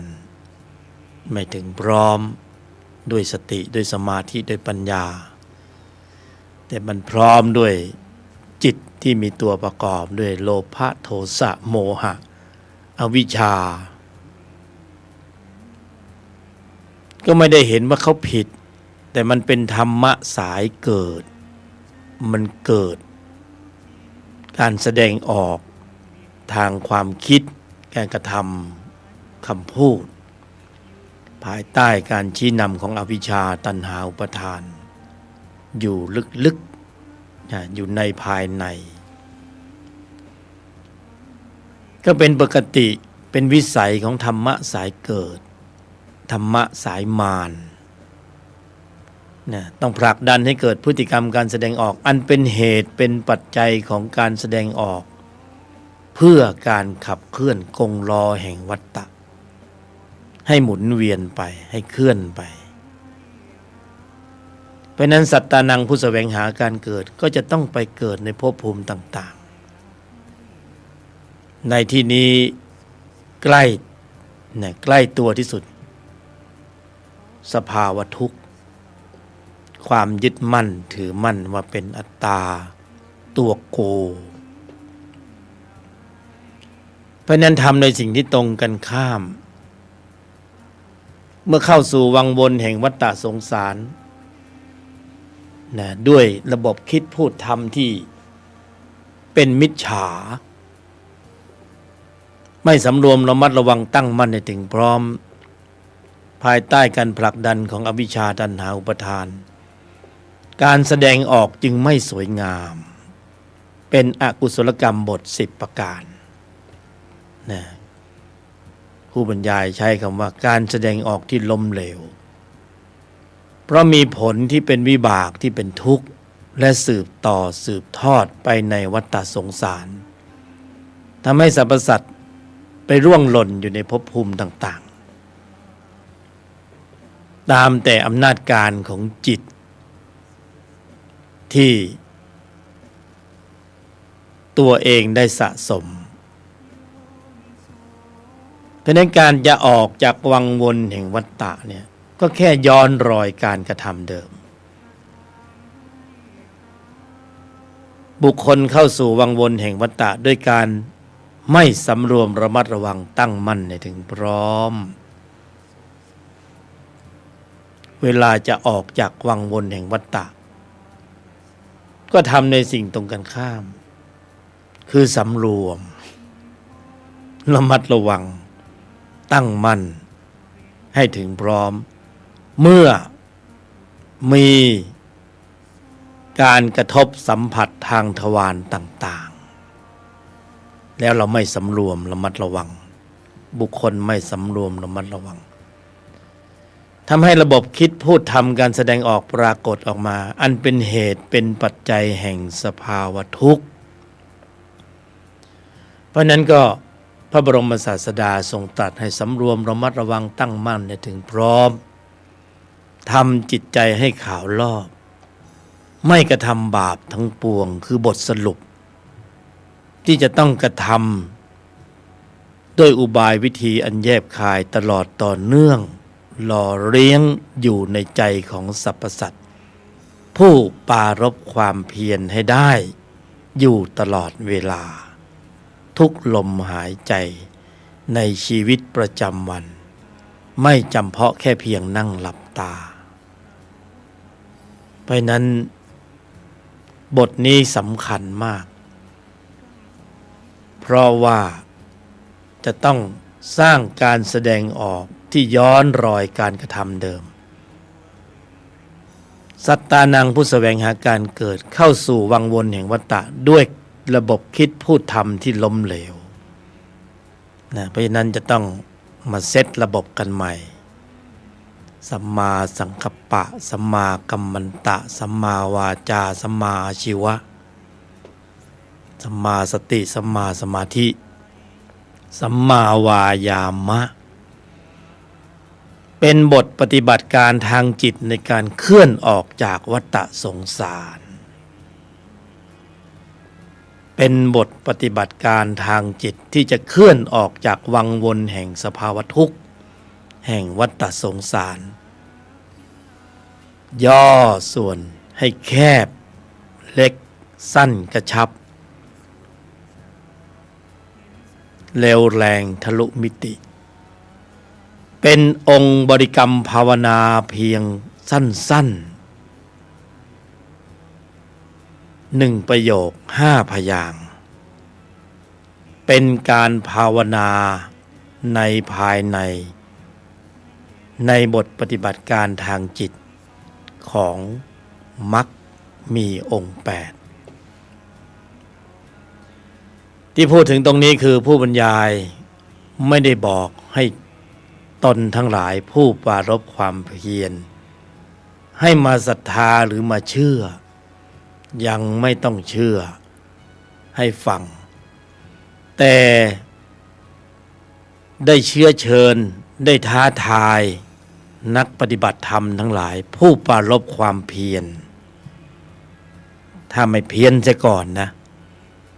ท้าทายให้มาปฏิบัติ5พยางค์1ประโยคเป็นการภาวนาที่ตรงจุดในชีวิตประจำวันเป็นคำบริกรรมภาวนาตรงๆเน้นๆเนื้อไม่ต้องอ้อมค้อมเพราะเวลามันเหลือน้อยแล้วถ้าไม่บรรยายวันนี้แล้วจะบรรยายวันไหนนะสังขารเขาไม่รอไม่แน่ไม่นอนไม่เที่ยงไม่แท้นะเพราะนั้นอุบายวิธีโดยแยบคายเนี่ยในการภาวนา ในชีวิตประจำวันที่เป็นหลักเป็นบทปฏิบัติการเป็นเทคนิคที่ไม่ได้บอกให้เชื่ออย่าเพิ่งเชื่อแต่เชื้อเชิญและท้าทายให้มาน้อมนำเอาไปปฏิบัติในชีวิตประจำวันเป็นคำบริกรรมภาวนาอริยมรรคมีองค์8ภาวนาแล้วครบองค์ประชุมขับเคลื่อนกำลังมีเจตสิกธรรมสำคัญขับเคลื่อนกำลังพร้อมๆกันในหนึ่งขณะจิตนะอยากรู้แล้วใช่ไหมว่าภาวนาว่าอะไรง่ายๆสบายๆในชีวิตประจำวันท่ามกลางกระแสสัมผัสที่มาทุกทิศทุกทางไม่ต้องนั่งหลับตาอยู่กับที่แต่มีแต่ด้วยต้องขึ้นต้นด้วยโยนิโสมนสิการเนี่ยถ้าไม่โยนิโสมนสิการก็หลุดกรอบหลุดออกนอกคันลองของมรรคหลุดแน่นอนนะโยนิโสมนสิการถึงการควบคุมการแสดงออก เขาภาวนาอย่างอื่นกันเยอะแยะเต็มไปหมดภาวนาอะไรกันบ้างก็พอรู้กันใช่ไหมว่าในสังคมของการปฏิบัติธรรมมีภาวนาสารพัดเป็นสมถะเป็นวิปัสสนาก็ภาวนาอะไรกันไปก็ภาวนากันไปแต่สิ่งที่จะนำเสนอขณะนี้เป็นเทคนิคของผู้ปฏิบัติธรรมท่านหนึ่งไม่ใช่พระสัทธรรมปฏิรูปไม่ใช่จะพาผู้ปฏิบัติธรรมออกทะเลแต่จะพาขึ้นฝั่งจะทำอย่างไรให้การขับเคลื่อนกำลังจิตที่มีองค์ประกอบด้วยกุศลในระดับชั้นของมรรคในภายในให้ปรากฏเกิดขึ้นในชีวิตประจำวันไม่จำเพาะแค่นั่งหลับตาแล้วบอกว่าสมาธินั่งหลับตานั้นเป็นสัมมาสมาธิคำว่ามัคคสมังคีเอกยมัคโคปฏิปทาประชุมรวมพร้อมกันเป็นหนึ่งนั้นมีการประชุมรวมพร้อมกันของเจตสิกธรรมสำคัญครบองค์ประชุมการส่งสัญญาณเพียงครั้งเดียวแล้วกำลังจิตที่มีองค์ประกอบด้วยกุศลดับชั้นของมรรคนั้นขับเคลื่อนกำลังด้วยกลไกที่เป็นธรรมชาติที่ให้มาแล้วด้วยกลไกของธรรมชาติที่มีอยู่แล้วมีจริงเป็นจริงที่ให้มาแล้วจริงๆแล้วมีอุบายวิธีอันแยบคายนะอุบายวิธีอันแยบคายมีโยนิโสมนสิการในปฐมกาลแล้วภาวนา1ประโยค5พยางค์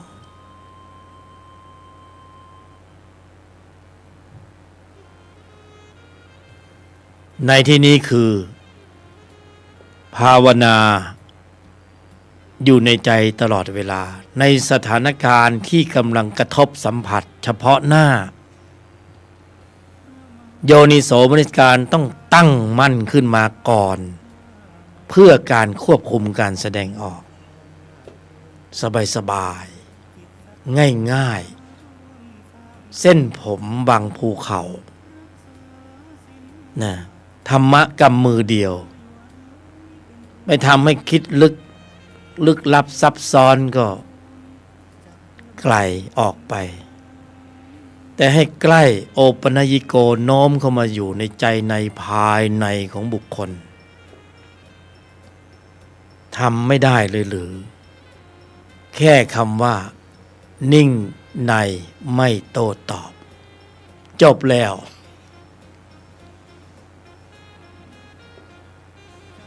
โยนิโสมนสิการนิ่งในไม่โต้ตอบเป็นคำภาวนาในกระบวนการของบทปฏิบัติการมักมีองค์8ในภายในชีวิตประจำวันไม่ได้บอกให้เชื่อแต่ท้าทายให้เอาไปปฏิบัติอย่าเพิ่งเชื่อนิ่งในไม่โต้ตอบแค่นี้เองโยนิโสมนสิการนิ่งในไม่โต้ตอบจำให้แม่นขึ้นใจแล้วภาวนาตรงๆลงไปเลยภาวนาตรงๆลงไปในสถานการณ์ที่ตาเห็นรูปหูได้ยินเสียงจมูกได้กลิ่นลิ้นรู้รสในภายในลึกๆที่เรียกว่าธุรธรรมในภายในกำหนดหมายอยู่ในใจใครไม่รู้ว่าบุคคลคนนั้นกำลังลำดับดำเนินเจริญภาวนามักมีองค์8อยู่จะเป็นมักครบองค์ประชุมมัคคสมังคีสมบูรณ์ถึงพร้อมหรือไม่อย่างไรนั้นเมื่อบุคคลมีสภาวธรรมในสถานการณ์ที่มีการกระทบสัมผัสแล้วนิ่งในไม่โต้ตอบได้สภาวธรรมที่ได้นั่นแหละจะเป็นคำตอบเองว่านี่คือการภาวนาอริยมรรคมีองค์8สภาวะจะเป็นบทรับรองโยนิโสมนสิการนิ่งในไม่โต้ตอบในครอบครัวโยนิโสมนสิการนิ่งในไม่โต้ตอบในสมาชิกในครอบครัวในบุตรในภรรยาในสามีในพ่อในแม่ในสถานการณ์นั้นๆการลำดับขับเคลื่อนกำลังจิตที่มีองค์ประกอบด้วยกุศลในภายในนั้นจะนำพาตนเองให้ปลอดภัยสิ่งแวดล้อมที่กระทบสัมผัสขณะได้ยินได้กลิ่นพูดคุยเสวนาสัตว์บุคคลสิ่งของล้วนแล้วแต่เป็นอุปกรณ์ในการฝึกล้วนแล้วแต่เป็นข้อสอบ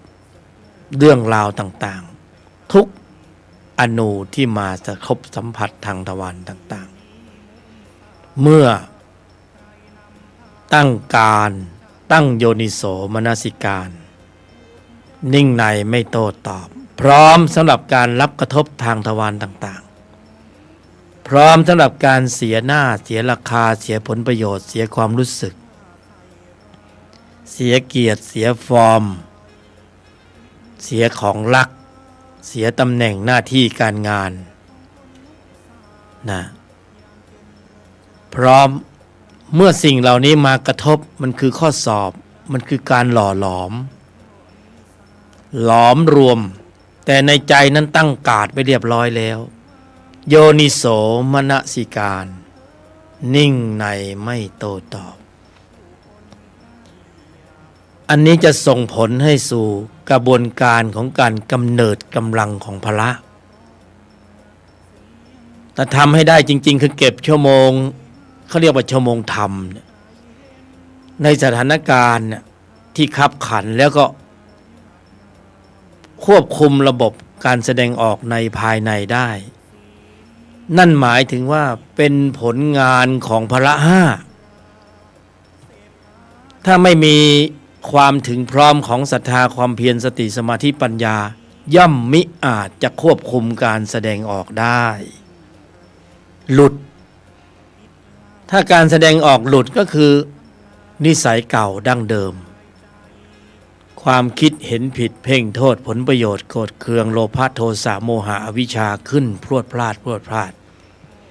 ฉุนเฉียวเกลี้ยวกล่อมขาดความเมตตาวาจาล่วงหล่นหลุดแล้ว นะไร้ทิศทางแล้วถ้าหลุดแบบนั้นเพราะนั้นการที่จะต้องโยนิโสมนสิการนิ่งในไม่โต้ตอบอยู่ในภายในเนี่ยพร้อมแล้วสำหรับการที่จะรับกระทบเมื่อบุคคลอันเป็นเป้าหมายเป็นศัตรูนะคู่ถกเถียงได้เข้ามาอยู่ในข่ายแล้วในภายในที่ตั้งการ์ดไว้ก่อนเหมือนแมลงมุมชักใยไว้ก่อนแล้ววางเครือข่ายไว้เรียบร้อยแล้วพูดมาแบบนี้คิดมาแบบนี้แสดงออกมาแบบนี้ยังไงเสียตนก็ไม่หวั่นไหวไม่คอยตามยังคงนิ่งในไม่โต้ตอบถึงแม้ว่าบุคคลจะมีคำว่าถูกแต่ถูกตราหน้าว่าผิดบุคคล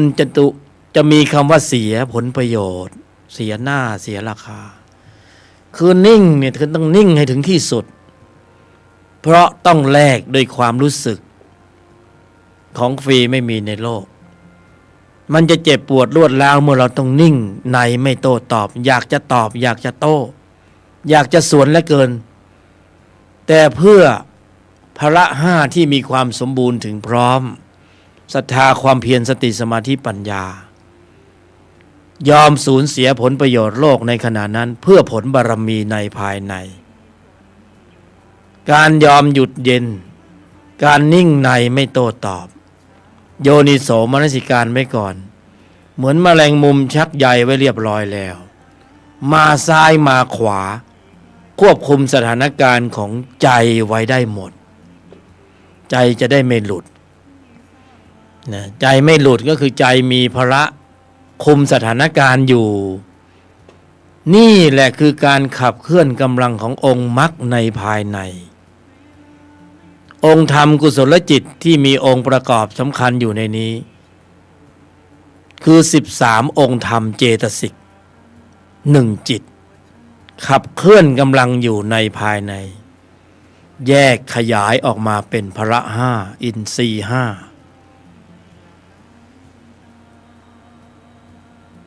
สมบูรณ์ถึงพร้อมของพละนะโยนิโสมนสิการนิ่งในไม่โต้ตอบนะอย่าพึ่งเชื่อแต่ท้าทายเชื้อเชิญให้น้อมนำเอาไปปฏิบัติแน่จริงก็เอาไป นะ แน่จริงก็มาเอาไปยังไงก็กำหนดหมายอยู่ที่ใจของท่านเองผู้บรรยายไม่ได้ไปโยนอะไรให้เพียงแค่คำพูดเนื้อความบอกว่านี่คือโยนิโสมนสิการนิ่งในไม่โต้ตอบคือบทปฏิบัติการทางจิตที่มีการปฏิบัติการจริงองค์บริกรรมภาวนามักมีองค์8ส่วนจะองค์8นะครบองค์ประชุมองค์ไหนนั้นเอาสภาวะให้ได้ก่อนนะให้มีสภาวะก่อนแล้วจะตีธรรมแตกถ้าตีธรรมแตกแล้วแล้วก็อันนั้นก็นะไม่ต้องห่วงแล้วตีธรรมแตกแล้วนี่นะคุ้นชินกับการภาวนาอย่างอื่น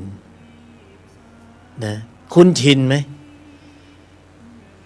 คุ้นชินกับการภาวนาอย่างอื่นแต่ที่นี่รายการนี่มาอย่างไรมาบอกให้ภาวนานิ่งในไม่โต้ตอบแทนที่จะพุทโธสัมมาระหังยุบหนอพองหนอรู้จิตดูจิตมันต้องไปดูอันนี้แหละนิ่งในไม่โต้ตอบเนี่ยพอพละห้ามีกำลังแค่นั้นแหละไอจะดูจิตไม่เห็นจิตเห็นรูปเห็นนามนะจิตนิ่งจิตสงบอะไรเดี๋ยวรู้เองเป็นไปเองนะนี่ยังไม่ทำเหตุแล้วเอาผลมากลางเป็น1 2 3แล้วเอาเหตุไปก่อนอะไรคือเหตุของการขับเคลื่อนของมรรคคือเหตุแห่งการกระทบผัสสะมิฉะนั้น ธรรมชาติจะออกแบบมนุษย์อย่างพวกเราให้มีอายตนะมาทำไมเนี่ยออกแบบให้มีอายตนะแล้วมากดมาบังมาเบี่ยงมาปิดอายตนะเมื่อปิดมานะแล้วอริยมรรคมีองค์ 8จะเคลื่อนกำลังได้ยังไงเพราะโลกสัมผัสสร้างอริยจิตได้เพราะนั้นหนีสัมผัสจะไปปรุงสมถะแต่อริยมรรคมีองค์ 8ไม่เคยที่จะต้องหลบหนีกระทบสัมผัสเผชิญเข้าไปสัมผัสเข้าไปกระทบเข้าไปให้ตัวในมันออกมาไอ้ตัวในมันจะขึ้นตัวในก็คือตัวอัตตาตัวมานะตัวกูมันจะขึ้นมาเพื่อที่อะไรเพื่อที่จะให้ตนมาเห็นมันหมอบอยู่ถ้าไม่มีเหตุกระทบสัมผัสไอ้ตัวในมันจะขึ้นไหมไอ้ตัวในนั่นน่ะมันจะออกมาเพื่อให้เกิดตนภระมีการวิเคราะห์วิจัยว่าตัวในนี่มันมีอยู่จริงมันขึ้นมาแบบนี้ต่อไปถ้ากระทบสัมผัสแบบนี้ถ้ามันเจอนิ่งในไม่โต้ตอบเข้าไปเนี่ยไอ้ตัวในมันจะเป็นยังไงนิ่งในไม่โต้ตอบนี่เป็นคำสั้นๆแต่คือกระบวนการของบทปฏิบัติการมักมีองค์ 8เจตสิกธรรมสำคัญคือพละ 5เมื่อพละ 5ได้ออกแรงมีหรือพละ 5จะไม่แข็งแกร่งแข็งแรงนะแข็งแกร่งแข็งแรงจะไม่แหลมคมจะไม่รอบรู้จะไม่เท่าทันจะไม่แยกแยะจะไม่ลวงลึกจะไม่ถอดถอนอนุสัยอาสวะสังโยชน์หรือไงแต่พละ 5ไม่แข็งแกร่งแข็งแรงเพราะฝึกปฏิบัติการที่ยังไม่ใช่สัมมาอริยมรรคฝึกอยู่ปฏิบัติอยู่แต่ยังไม่เข้าสู่กระบวนการแห่งสัมมาอริยมรรคเมื่อไม่เป็นสัมมาก็เป็นมิจฉามรรคนะเพื่อความสมบูรณ์ถึงพร้อมจึงไม่นิยมใช้คำว่าผิดหรือถูกเพราะทุกรูปทุกนามกำลังกำหนดเจริญไปสู่ความสมบูรณ์ถึงพร้อมของพระเพื่อความสมบูรณ์ถึงพร้อมทั้งนั้นเลยเพราะนั้นก็ไม่มองว่าผิดหรือถูกแต่กำลังแสวงหาความสมบูรณ์ถึงพร้อมอยู่เมื่อเข้าสู่กระบวนการแห่งสัมมาพละ 5ที่มีกำลังแข็งแกร่งแข็งแรงแหลมคมเท่าทันรอบรู้แยกแยะเช็ดล้างล้วงลึกถอดถอนอิสระลอยตัวนะไอ้แยกรูปแยกนามนั้นไม่ใช่ปัญหาเห็นรูปเห็นนามไม่ใช่ปัญหาเห็นกายในกายไม่ใช่ปัญหาเห็นจิตในจิตไม่ใช่ปัญหาเห็นเวทนาไม่ใช่ในเวทนาไม่ใช่ปัญหาคือพละ 5ที่สมบูรณ์ถึงพร้อมเท่านั้นแหละเหตุปัจจัยของแสงสว่างเท่านั้นแหละความมืดไม่ใช่ปัญหา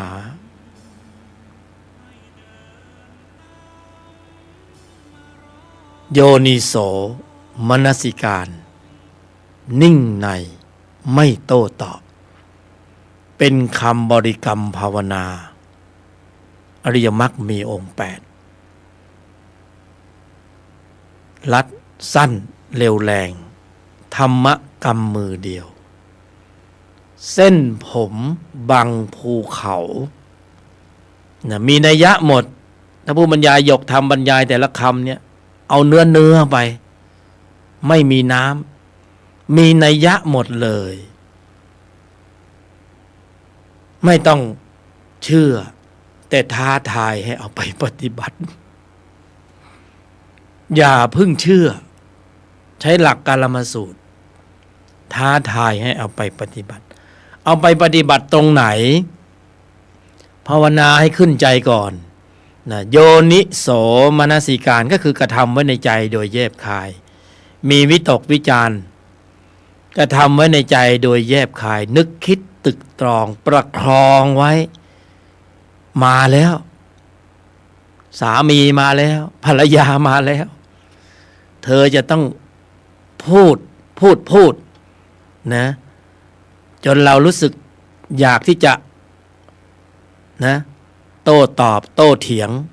เพราะมีอัตตาตัวกูนี่มันจึงมีเหตุมีผลต้องถกต้องเถียงเพราะมีอัตตาตัวกูจึงมีเหตุมีผลโอ้โหยกเหตุยกผลมานะนิ่งในไม่โต้ตอบฝั่งตรงข้ามก็สาธยายออกมาเต็มที่เลยนะผลประโยชน์ความรู้สึกอะไรต่างๆก็ว่ากันไปไอ้นี่ก็นิ่งในไม่โต้ตอบไม่ได้นั่งอยู่เฉยๆมองอยู่แต่ข้างในก็โยนิโสมนสิการนิ่งในไม่โต้ตอบนิ่งในไม่โต้ตอบอันนั้นก็สวนเอาอันนี้ก็นิ่งในไม่โต้ตอบพละห้าก็ทำงานอยู่นะสติสมาธิปัญญาคุมให้อยู่เอาให้อยู่นะเดี๋ยวมันพูดพาดพิงไปถึงพ่อถึงแม่ถึงโอ้โหข้างในก็จะขึ้นอยู่แล้วนะต้องเบรกโอ้โหเบรกอย่างดีนิ่งในไม่โต้ตอบมันจะสวนก็นี่แหละไอ้ที่ไม่สวนก็เพราะศรัทธาความเพียรสติสมาธิปัญญามิฉะนั้นจะเบรกอยู่เลยหูได้ยินเสียงตาเห็นรูปอย่างเงี้ยควงกันให้เห็นอย่างเงี้ยนะเปิดประตูเข้าไปกระโดดลงเตียงโอ้โหนี่นิ่งในไม่โต้ตอบเสียก่อนนะสิ่งทั้งหลายแวดล้อมจะเป็นข้อสอบจะเป็นอุปกรณ์พอไม่มีโยนิโสมนสิการนิ่งในไม่โต้ตอบเข้าไป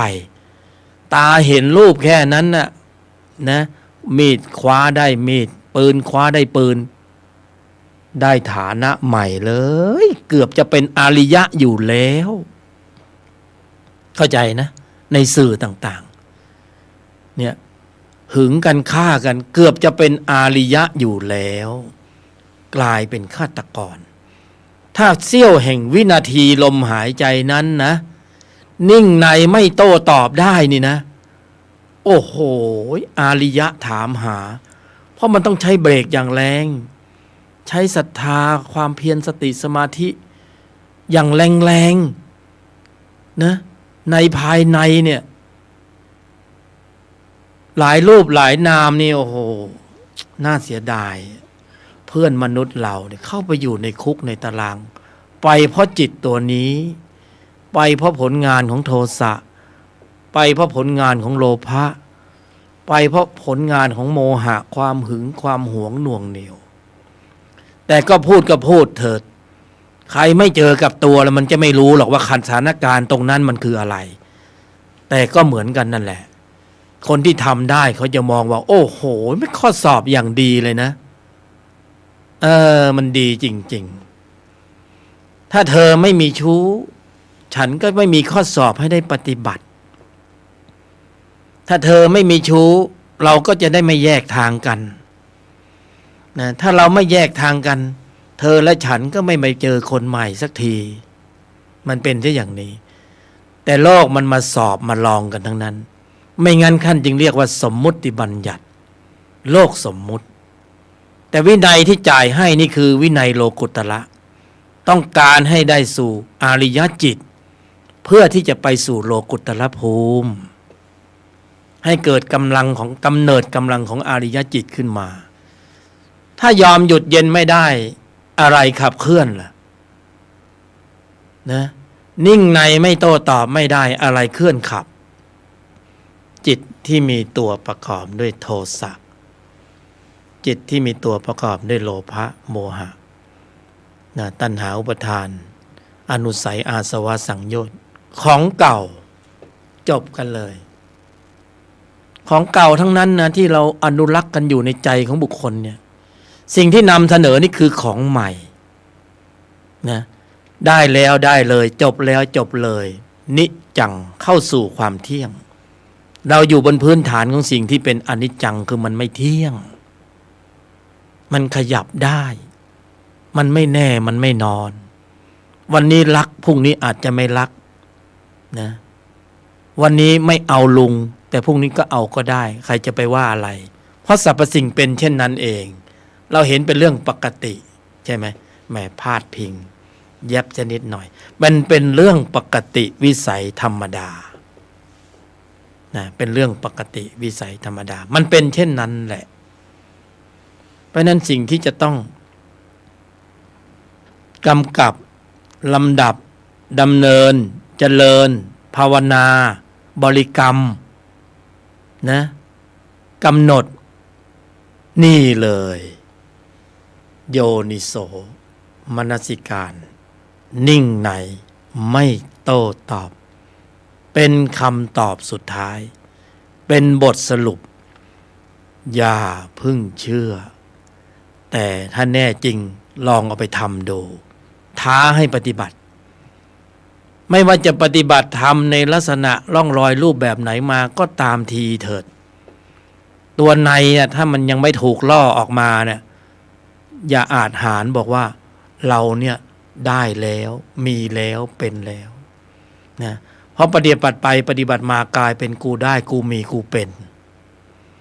แต่ถ้านิ่งในไม่โต้ตอบเนี่ยกูไม่ได้กูไม่มีกูไม่เป็น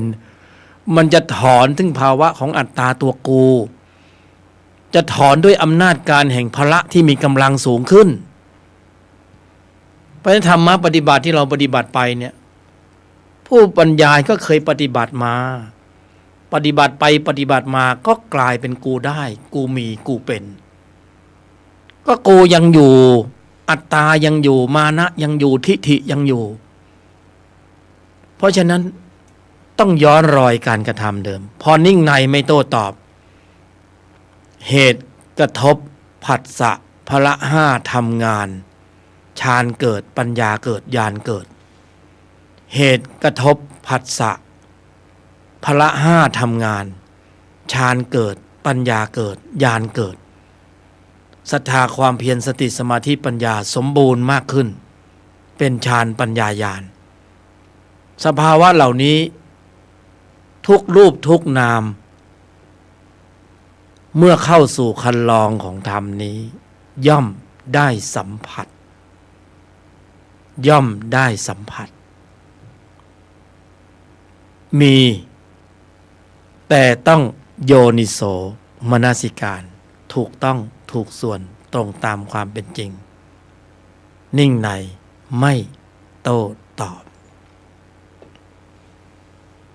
เนี่ยภาวนาง่ายไหมสบายไม่ต้องนั่งหลับตาไม่ต้องนั่งอยู่กับที่ตรงไหนก็ได้อยู่บนรถเมล์ก็ได้นะข้างในกรองอยู่ตลอดเวลาบางทีมันก็ต้องหลงลืมสติบ้างเพราะไม่คุ้นชินนะบ่อยมากว่าสีชำนิชำนาญทีนี้ละคู่ต่อสู้มาเขาเรียกว่าอุปกรณ์มาสิ่งเล้ามาวัตถุกรรมมานะมาสอบมาหลอกมาล่อมาลองนิ่งในไม่โต้ตอบในสถานการณ์นั้นๆได้ละ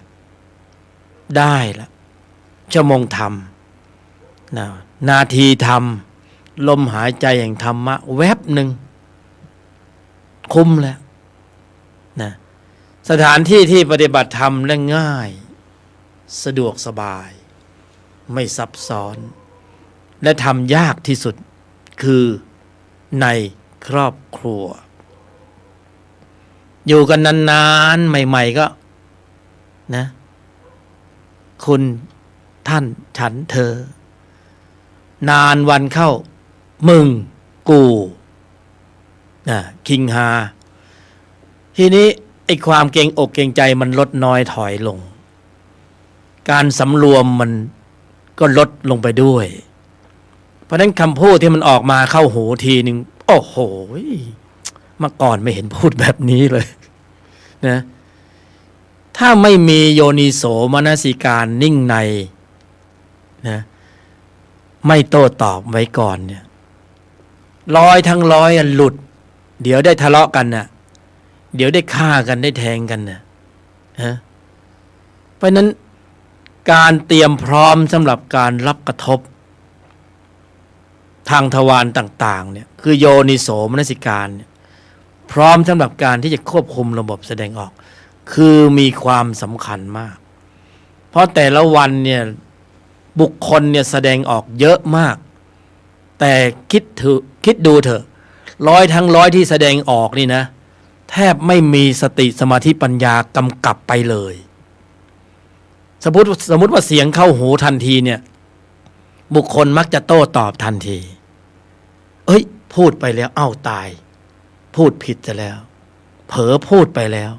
ไม่สำรวมไปแล้วกระทบเบื้องต่ำเบื้องสูงไปแล้วมีปัญหาแล้วหมิ่นประมาทแล้วคดีความมาแล้วเนี่ยเพราะนั้นฝึกอย่างเนี้ยในชีวิตประจำวันเนี่ยต้องฝึกเริ่มตั้งแต่ในครอบครัวเลยนะวันนี้จะพูดกับบุคคลในครอบครัวให้เพราะที่สุดเนี่ยเขาจะแปลกใจเอ๊ะวันนี้มายังไงปกติมันก็มึงกูวันนี้แน่สำรวมเหลือเกินนะกรองซะก่อนกรองผ่านระบบมรรคออกมาเป็นคำพูดที่จริงดีมีประโยชน์ถูกการเวลาผู้ฟังแล้ว alert โอ้ยสบายใจเนี่ยกรองซะก่อนนี่ในครอบครัวลูกพ่อแม่บางทีพูดผิดคำเดียวเนี่ยมันออกบ้านไปมันไม่กลับมาเลยนะเนี่ยจนวันนี้ยังไม่กลับเลยเพราะคำพูดคำเดียวนี่เพราะนั้นสำรวมระมัดระวังตั้งมั่นให้ถึงพร้อมโยนิโสมนสิการนิ่งในไม่โต้ตอบใช้ได้ทุกสถานการณ์และบทปฏิบัติการทางจิตนี้เป็นบทปฏิบัติการได้จริงเป็นแอปพลิเคชันเป็นบทปฏิบัติการมักมีองค์8รวบยอดเนี่ยรวบยอดเลยเพราะนั้นถ้าขยายความออกไปก็จะเป็นมรรคทั้ง8องค์นะน้อมนำเอาไปปฏิบัติบัดเดี๋ยวนี้นะไม่ต้องเชื่อแต่ท้าให้เอาไปปฏิบัติขณะนี้ก็ทำได้นะมันต้องมีความตั้งมั่นในระดับหนึ่งนะความตั้งมั่นในระดับหนึ่งก็เป็นองค์ฌานเล็กๆวิตกวิจารนึกคิดตึกตองนิ่งในไม่โต้ตอบภาวนาภาวนามยปัญญาภาวนาพร้อมสำหรับการรับกระทบทางตะวันต่างๆพร้อมไหมพร้อมหรือไม่พร้อมพร้อมไหมสถานที่ปฏิบัติธรรมที่ดีที่สุดก็คือในครอบครัวนะอยู่กันมานานความเกรงอกเกรงใจมันลดน้อยถอยลงเพราะนั้นพฤติกรรมการแสดงออกต่างๆเนี่ยมันจะออกมานะสารพัดนะกินเสร็จแล้วก็ไม่ล้างกินเสร็จแล้วก็ไม่เก็บนะผู้ปฏิบัติก็นิ่งในไม่โต้ตอบเฉยอยู่ถ้าเราล้างได้เราก็เก็บไปล้างดูไป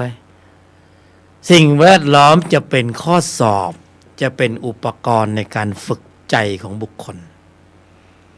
ถ้าตนเป็นผู้ที่ฉลาดในการเก็บเกี่ยวแล้วรู้จักเกี่ยวเก็บในสถานการณ์ต่างๆตนก็จะเก็บเกี่ยวอริยจิตได้ทุกวันเกี่ยวเก็บชั่วโมงธรรมได้ทุกวันสถานการณ์สร้างวีรบุรุษวีรสตรีโลกสัมผัสสร้างอริยะได้หนีสัมผัสไปปรุงฌานอยู่ในป่าในถ้ำแล้วแต่บุคคลที่มีเหตุปัจจัยก็ว่ากันไป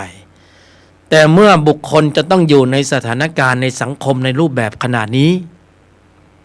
ท่ามกลางกระแสสัมผัสผลประโยชน์รอบตัวที่ได้มาเสียไปนะไม่ตั้งการ์ดให้ดีแล้วจะทำยังไง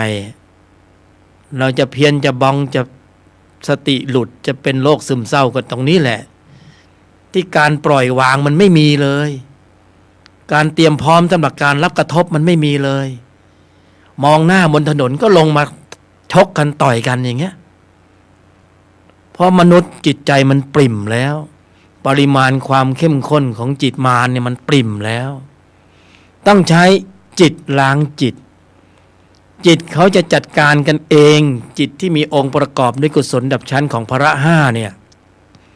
ที่มีกำลังเขาจะเคลื่อนกำลังเข้าไปสลายข้อมูลจิตชั้นตัวเองโดยอัตโนมัติธรรมแต่บุคคลจะต้องสร้างกำลังจิตระดับนี้ให้ขึ้นมาก่อนต้องสร้างภูมิต้านทานเข้ามาก่อนต้องสร้างระบบควบคุมการแสดงออกขึ้นมาก่อนเพราะฉะนั้นจะต้านทานต่ออนุสัยอาสวะสังโยชน์ไม่ได้เขามีกำลังเขายึดพื้นที่ใจไว้ก่อนแล้วไม่สร้างวันนี้เลยจะสร้างวันไหนยุคสมัยที่สร้างพละห้าได้ดีที่สุดสมบูรณ์ถึงพร้อมมากที่สุดคือยุคสมัยที่มีกายมนุษย์แล้วก็ให้เวลามาสั้นไม่ใช่ยืนยาวนะสักพักหนึ่งเดี๋ยวก็ต้องไปกันแล้วสักพักหนึ่งเดี๋ยวก็ต้องไปกันแล้วเหลือเวลาอีกไม่นานสำหรับการปรุงกำลังจิตที่มีองค์ประกอบด้วยกุศลดับชั้นของมรรคอุปกรณ์กำหนดเจริญนิ่งในไม่โต้ตอบโยนิโสมนสิการพอชั่วโมงธรรมในปรุงได้ในสถานการณ์ที่เข้ามาแล้วก็ควบคุมระบบแสดงออกได้ก็ถือว่าพระห้ากำเนิดกำลังก็ได้อริยจิตแล้วก็ได้แล้วได้เลยมีลักษณะเป็นนิจจังเที่ยงอยู่ในใจของบุคคลอยู่ตลอดเวลาใจก็จิตก็จะเก็บข้อมูลเหล่านี้ไว้เป็นพืชเชื้อของการเกิดในสุคติภูมิในแหล่งที่มีภูมิธรรมภูมิแห่งมรรคเป็นสัญญาเป็นจุดเชื่อมโยงก็ใครจะหมุนสายมาก็มีเวลาให้1 ชั่วโมง053-226-058นะ053-226-058เพราะวันนี้ได้เวลาออกใจมาบรรยายปกติท่านพระอาจารย์ท่านก็จะเปิดเอาที่เคยบรรยายแล้วออกอากาศวันนี้เป็นการบรรยายสดแล้วก็เนื้อหาสาระต้องเป็นอย่างนี้แหละนะไม่ได้เตรียมการบรรยายอะไรสักอย่างเพราะส่วนหนึ่งก็เป็นการฝึกฝนการบรรยาย 053-226-058 ในรายการทุลธรรมนำพ้นโดยยกธรรมกัลยาณมิตรอย่าเพิ่งเชื่อนะเอาไปฟังดูอีกสักรอบ2 รอบถ้ามีองค์ภูมิความรู้มีประโยชน์ก็เกี่ยวเก็บนะแล้วก็เก็บเกี่ยวเอาไปก็ได้มาแค่นี้30 กว่าปีได้มาแค่นี้ลองผิดลองถูกมาหมดอยู่ในหมู่กลุ่มไหนก็ไปอยู่มาสุดท้ายก็อยู่ที่ใจของบุคคลในการบริหารควบคุมการแสดงออกจะปฏิบัติอะไรมาก็แล้วแต่พอเข้าสู่กระบวนการของความสมบูรณ์ถึงพร้อมเนี่ยของมรรคที่สมบูรณ์ถึงพร้อมเนี่ยองค์ภูมิความรู้ที่เป็นฌานเป็นปัญญาเป็นญาณที่เป็นธรรมชาติที่มีปรากฏเกิดขึ้นโดยการปรุงเหตุปรุงปัจจัยแล้วเนี่ยไม่ใช่สัตว์บุคคลตัวกูเราเขาแต่เป็นธรรมชาติที่มี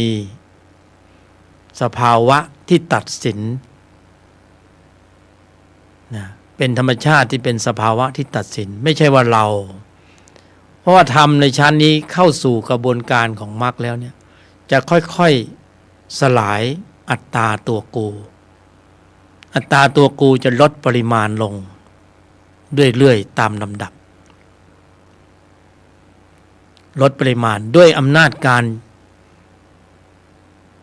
กำเนิดกำลังหรือเจริญขึ้นของพละห้านะซึ่งเป็นธรรมชาติสายดับพอมีกำลังมากขึ้นเนี่ยภาวะจิตอัตตาตัวกูความยึดมั่นถือมั่นในอัตตาตัวกูยึดมั่นในสมมุติบัญญัติก็จะลดปริมาณลงเพราะว่าโลกุตระได้ปรากฏเกิดขึ้นในใจของบุคคลนะธรรมทั้งมวลจะเป็นอัตโนมัติธรรมแค่ศึกษาเรียนรู้แล้วฟังแล้วเนี่ยปฏิบัติหรือไม่ปฏิบัติไม่ใช่ปัญหาเพราะว่ากลไกของธรรมเขาดำเนินตามคันลองของเขาเองเหมือนธรรมสายเกิดกระทบผัสสะเวทนาตัณหามันก็เกิดนะโลภะโทสะบางทีไม่ได้ปรารถนาจะให้เกิด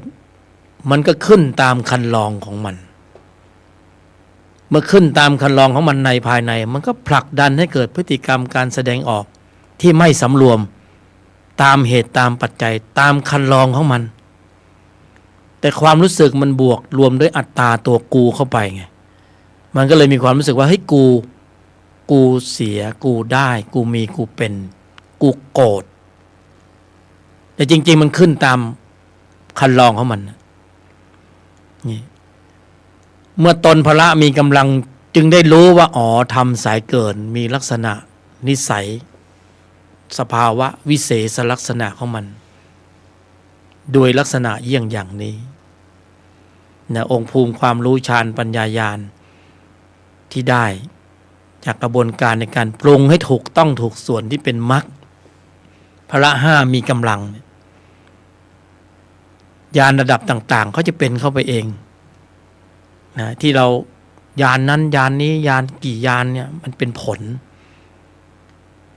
แต่ถ้าปรุงเหตุถูกส่วนแล้วเนี่ยเขาจะลำดับเป็นไปเองจะแยกรูปแยกนามเห็นรูปเห็นนามนะมรรคยังไม่เข้าที่เลยไปเห็นแล้วนั่นเห็นโดยบัญญัติไปเห็นแล้วก็นิ่งในไม่โต้ตอบไม่อยากจะพูดอะไรมากมันเป็นไปเองลดปริมาณบทบาทของวัฏจักรจิตลงนะลดปริมาณบทบาทพระอริยบุคคลพูดถึงผลแล้วท่านถึงแค่แย้มท่านไม่หัวเราะก้ากเหมือนเราใช่ไหมเนี่ยพฤติกรรมการแสดงออกสะท้อนให้เห็นจิตในภายในสะท้อนให้เห็นจิตในภายในเพราะนั้นปรุงเหตุแล้วก็จะเกิดสภาวะที่มีจริงเป็นจริงทุกรูปทุกนามนะโครงสร้างของกายมนุษย์เนี่ยถูกออกแบบมาเพื่อให้บรรลุธรรมได้ทุกรูปทุกนามออกแบบมาเพื่อรองรับแอปพลิเคชันมรรคมีองค์8แต่เป็นโครงสร้างของกายสัตว์เดรัจฉานอื่นๆแอปพลิเคชันหรือโปรแกรมของมรรคเนี่ยไปประทับไว้ก็ไม่สามารถจะดำเนินได้เพราะมันไม่สมบูรณ์ถึงพร้อมอายตนะมันก็ไม่ใช่ละเอียดประณีตเหมือนกายมนุษย์เพราะนั้นถ้าเป็นมรรคแล้วไม่ให้หนีสัมผัสเพื่อรู้แจ้งใจตนสัมผัสเพื่อที่ให้พระทำงานแต่ที่เราหนีสัมผัสเพราะเรามุ่งทำที่ต้องการให้เกิดสมถะก็อีกวัตถุประสงค์ซึ่งปรุงกันไป0532260058 0532260058ถ้าพร้อมก็เชิญได้นะคำถามทางธรรมะสภาวะนักปฏิบัติให้อยู่ในกรอบของการปรุงกำลังของมรรคจะสำคัญที่สุดตอนนี้เพราะว่าเป็นวาระเร่งด่วนนะ แต่ละรูปแต่ละนามนี่วันเวลาไม่คอยสังขารไม่คอยนะเราเร่งเก็บชั่วโมงทำได้ก็ถือว่ามันจะเป็นสัญญาผูกโยงกับโลกุตตรภูมิไว้พอหมดแล้วหมดเลยนะ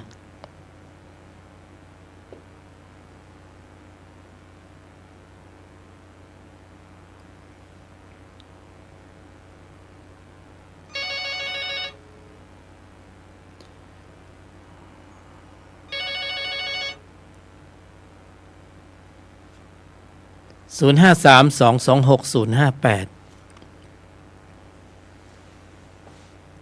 คำถามทางธรรมะฟังแล้วเคลียร์หมดเลยนะนี่ผู้บรรยายยกธรรมนี่ก็ว่างเว้นจากการบรรยายมาหลายวาระนะวันนี้ก็สักหน่อยนะสัก2 ชั่วโมงธรรมเป็นสิ่งที่ปรากฏเกิดขึ้นได้ยากในโลกคือการที่ได้มาสาธยายธรรมวันนี้ทำสิ่งที่ยากมากและเป็นสิ่งที่ปรากฏเกิดขึ้นได้ยากมากในโลกคือการฟังการบรรยายธรรมมีเยอะแยะเลยนะเดี๋ยวนี้ใน YouTube เนี่ยครูบาอาจารย์ผู้รู้ผู้ปฏิบัติธรรมอันหลากหลายก็ออกอยู่ในสื่อต่างๆไอ้เราก็เลือกเฟ้นเอานะเหมือนร้านอาหารตามสั่งเฉพาะทางในการปรุงกำลังจิตที่มีองค์ประกอบในกุศลในระดับชั้นของมรรคเป็นบทปฏิบัติการทางจิตโยนิโสมนสิการนิ่งในไม่โต้ตอบโยนิโสมนสิการนิ่งในไม่โต้ตอบเป็นคำบริกรรมภาวนาก็ต้องพิสูจน์แล้วได้ผลแล้วจึงกล้าจึงอาจหาญที่จะมาท้าทายท้าลบแล้วก็นำเสนอนี่แต่มิฉะนั้นก็พาผู้ปฏิบัตินะออกทะเลมันก็ไม่เกิดประโยชน์ปรุงอย่างนี้ได้สภาวธรรมได้ชั่วโมงธรรมได้อริยจิตได้การเจริญของพระห้าก็นำพาให้ท่านทั้งหลายผู้ปฏิบัติ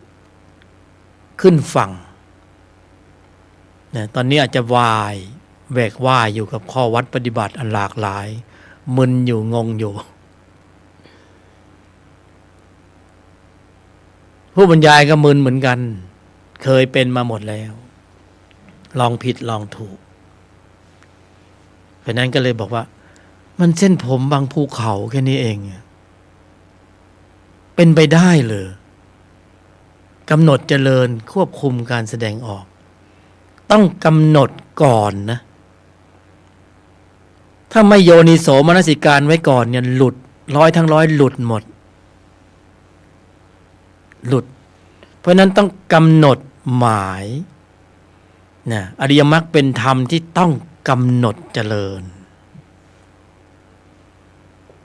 ญนิ่งในไม่โต้ตอบกำหนดหมายไว้ก่อนคือจินตนาการสถานการณ์ไว้ก่อนเมื่อบุคคลจะต้องกระทบกับเรื่องนู้นเสียงนี้เนี่ยข้อสอบมาแล้วกำหนดหมายไว้ก่อนในใจนะถ้าไม่กำหนดไว้ก่อนเนี่ยหลุดนะหลงลืมสติเพราะเป็นธรรมที่ไม่คุ้นชินเราจะสร้างความคุ้นเคยคุ้นชินเนี่ยต้องฝึกกำลังทีละชั่วโมงทีละชั่วโมงเตรียมพร้อมสำหรับการรับกระทบถ้าบุคคลเตรียมพร้อมไว้ได้เนี่ยสิ่งเร้าที่มากระทบเนี่ยยังไงเราก็ควบคุมสถานการณ์ไม่ใช่ไปควบคุมสถานการณ์ภายนอกนะไม่ใช่ไปควบคุมพฤติกรรมคนนั้นคนนี้ไม่อยู่ในฐานะแต่ธุรธรรมในภายในนี่คือสิ่งแวดล้อมเป็นอุปกรณ์การควบคุมในที่นี้คือควบคุมในภายในสะท้อนกันไปข้างในควบคุมกำลังของจิตที่มีตัวประกอบด้วยโลภะโทสะโมหะอวิชชาซึ่งมันมีอยู่ก่อนในใจของบุคคลที่มันเมื่อมีเหตุมีปัจจัยถึงพร้อมแล้วมันก็จะขึ้นสู่วิถีจิตพ ร้อมที่จะผลักดันให้เกิดพฤติกรรมการแสดงออกดั้งเดิมแต่ที่ควบคุมภายในนี่คือโยนิโสมนสิการเข้าไปกำกับข้างในแล้วนิ่งในไม่โต้ตอบนี่คือการเชื้อเชิญให้พละห้านั้นเคลื่อนกำลังออกมาให้มาควบคุมประตูใจสถานการณ์ของใจไว้ก่อนที่จิตที่มีตัวประกอบด้วยโลภะโทสะโมหะอวิชชานั้นมันจะขึ้นวิ่งขึ้นสู่วิถีจิตภายหลังจากที่มีการกระทบสัมผัสมันต้องผัสสะแล้วมันจึงจะเวทนาตัณหาเนี่ยแต่ทีนี้โยนิโสขึ้นก่อนควบคุมสถานการณ์ทั้งใจมีศรัทธาความเพียรสติสมาธิปัญญาคุมใจไว้ก่อนแล้วเพราะนั้นกระทบผัสสะโทสะโลภะโมหะมันขึ้นไม่ได้เห็นผิดเพ่งโทษมันขึ้นไม่ได้อัตตาตัวกูมันขึ้นไม่ได้คือชิงลงมือก่อนเสยก่อนได้เปรียบแต่ทุกวันนี้ปริมาณข้อมูลของจิตตัวนี้มันปริ่มใจอยู่ก่อนแล้วกระทบสัมผัสอ้าวนะผมโกรธครับผมควบคุมอารมณ์ไม่ได้นะผมโลภไปหน่อยไม่เท่าทันต่ออาการกระทบสัมผัสแล้วใครเสียนะบุคคลคนนั้นน่ะเสียเพราะควบคุมข้างในไม่ได้นี่กลไกของธรรมชาติมีของแก้กันก็ต้องเข้าสู่กระบวนการของมรรคคืออริยมรรคมีองค์8คือกระบวนการของจิตเนี่ยมีองค์ธรรมกุศลจิตคือเจตสิกธรรมสำคัญ13องค์ธรรมเจตสิก1จิตมีบทบาทสำคัญเป็นระบบภูมิต้านทานที่ธรรมชาติให้มาแล้วธรรมชาติให้มาแล้วจริงๆอยู่ในใจของเราของบุคคลแต่ระบบนี้ไม่ทำงานมันน่าเสียดายตรงนี้แหละไอ้มีอยู่แต่เอาไปจอดไว้ไม่ขับ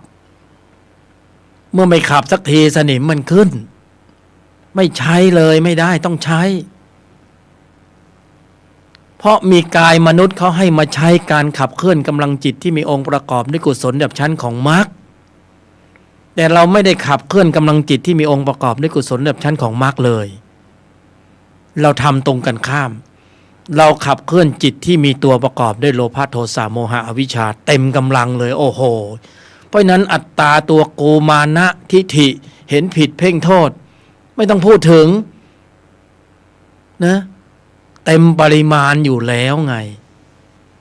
เพราะนั้นมันจึงเกิดปัญหามันมาจากตัณหามันมาจากข้างในเขาให้มีข้างในแก้ข้างในในภายในภายในแต่ระบบนี้มันไม่ทำงานพอไม่ทำงานระบบการแสดงออกภายนอกจึงล้มเหลวหมดเลยมันก็ไปคาบเกี่ยวกับกฎบัตรกฎหมายจารีตประเพณีมันก็เข้าคุกเข้าตารางกันเป็นแถวเลยเพราะนั้นนี่คือวาระแห่งชีวิตที่ต้องเร่งทำความเพียรต้องขับเคลื่อนกำลังจิตระดับนี้ให้ได้ช้าไม่ได้เลยเพราะบุคคลรอบข้างของเราเนี่ยนะพ่อแม่ปู่ย่าตายายลูกหลานเพื่อนฝูงทุกคนมีข้อมูลของอกุศลจิตตัวนี้อยู่ในใจทุกรูปทุกนามทุกคนมีข้อมูลนี้อยู่ทั้งหมดมีข้อมูลทุกข์อยู่มีข้อมูลนรกอยู่มีข้อมูลเปรตอยู่อสุรกายอยู่สัตว์ดิเรกชันอยู่ธรรมชาติให้ระบบภูมิต้านทานตรงนี้มาให้ระบบสลายข้อมูลตรงนี้มาก็คือกำลังขับของจิตที่มีองค์ประกอบด้วยกุศลดับชั้นของมรรคพละ5นี่เองสมถะยังไม่เพียงพอพละในระดับของสมถะไม่มีกำลังมากเพียงพอที่จะสงบระงับอนุสัยอาสวะสังโยชน์เหล่านี้ได้เพราะนั้นต้องขับเคลื่อนกำลังของพละในระดับชั้นของมรรคเป็นเหตุเพื่อให้กำเนิดกำลังของฌานปัญญาญาณระดับของมรรคนี้ขึ้นมาให้ได้ภูมิต้านทานของจิตจึงจะมีกำลัง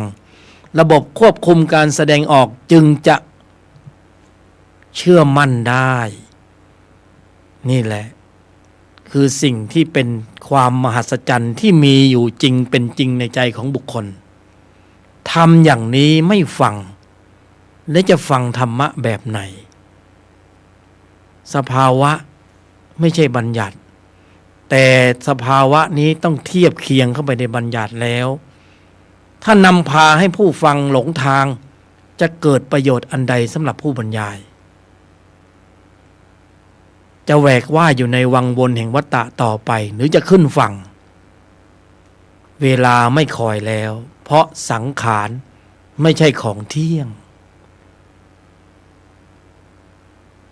1 ชั่วโมงธรรมก็เป็นอานิสงส์อันยิ่งใหญ่นิ่งในไม่โต้ตอบโยนิโสมนสิการนิ่งในไม่โต้ตอบภาวนาแล้วสถานการณ์จะเป็นเครื่องเพราะบ่มเครื่องหล่อหลอมเน้นย้ำอยู่ตรงนี้เพื่อความสมบูรณ์ถึงพร้อมของ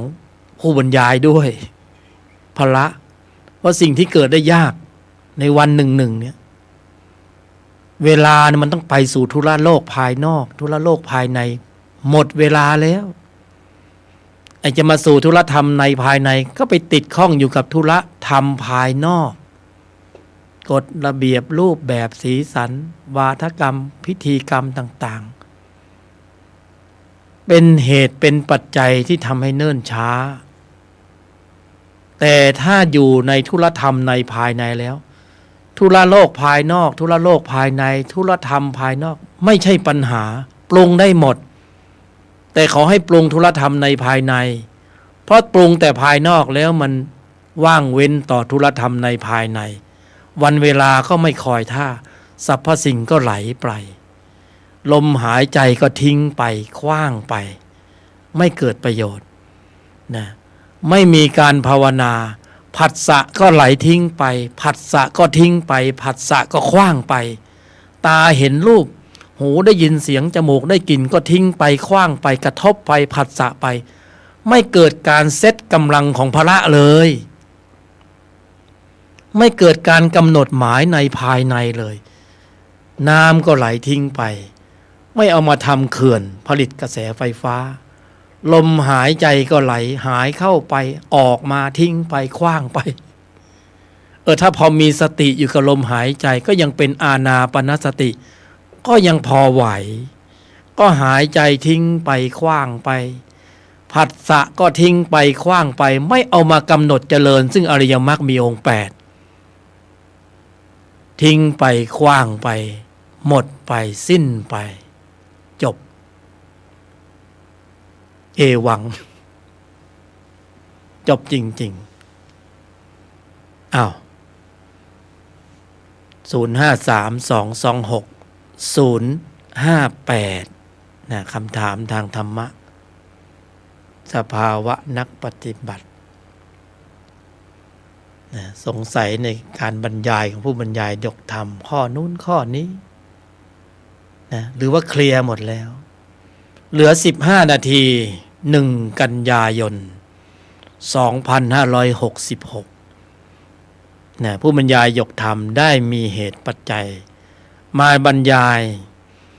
ณขึ้นความถี่แห่งนี้ 104.5 วัดฝายหินด้วยความเมตตาจากท่านพระอาจารย์พระครูสมุวิสุวรรณอีกวาระหนึ่ง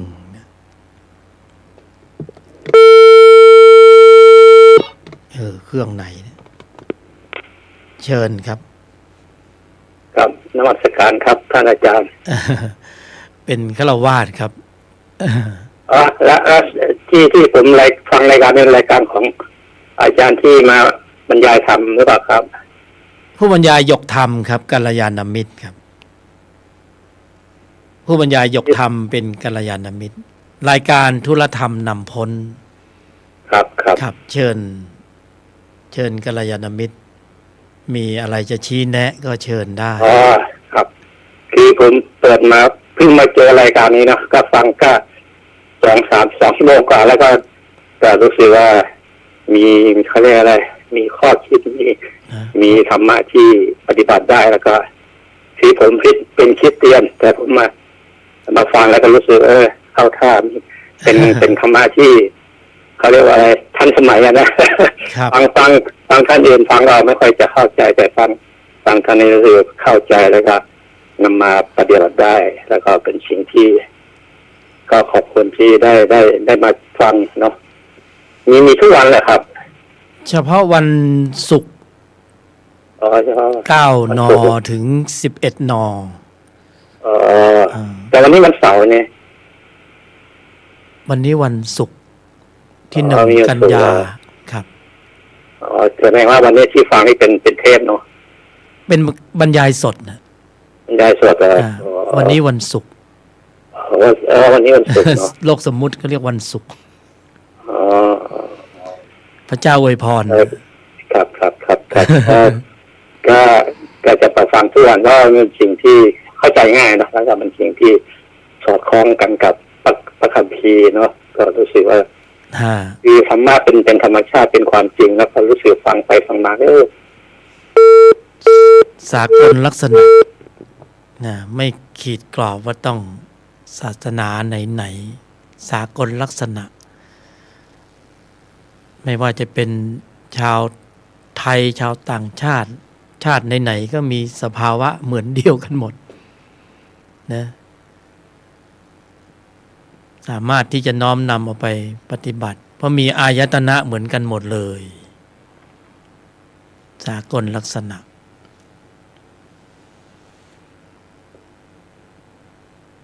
กรอบกำหนดกรอบสั้นๆนะ053226 058ในรายการธุลธรรมนำพ้นเป็นรายการสดนะผู้บรรยายยกธรรมกัลยาณมิตรนะเป็นฆราวาสเคยเป็นพระกบฏมาบ้างนิดหน่อย 2-3 รอบ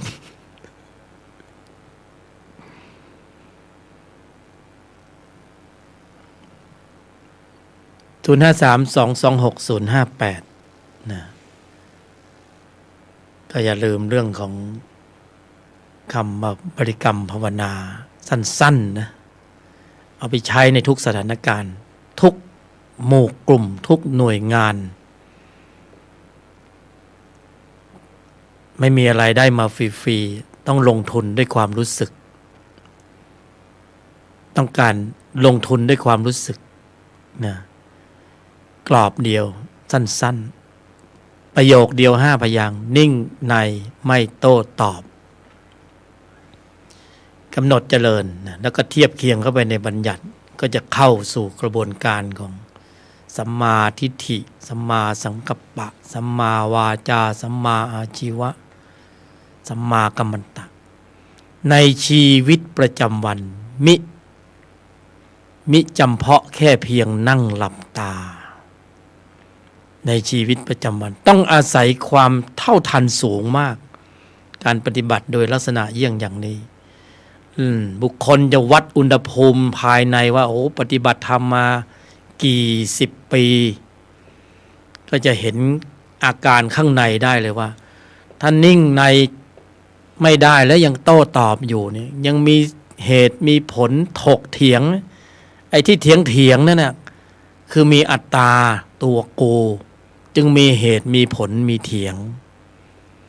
ถ้าถึงผลแล้วเหตุผลไม่มีนะว่างเปล่าเมื่อว่างเปล่าก็ไม่มีอะไรไปเถียงไปถกแต่ยิ่งถกยิ่งเถียงก็งัดเอาอัตตาออกมานะปกป้องอัตตาตัวกูผลประโยชน์มันอยู่ลึกๆนะปฏิบัติไปเพื่อที่เหตุผลไม่มีปฏิบัติไปจนเหตุผลไม่มีว่างเปล่าไม่ถกไม่เถียงไม่เกี่ยงไม่งอนเฉยอยู่นั่นแสดงว่าพละมีกำลังมากแล้วศรัทธาความเพียรสติสมาธิปัญญาพละมีกำลังแล้วนะเป็นฌานเป็นปัญญาเป็นญาณแล้วก็ ไม่มีเหตุมีปัจจัยต้องไปปรุงแต่งกับอะไรแล้วเพราะตื่นแล้วรู้แล้วเข้าใจแล้วจึงไม่ปรุงแต่ง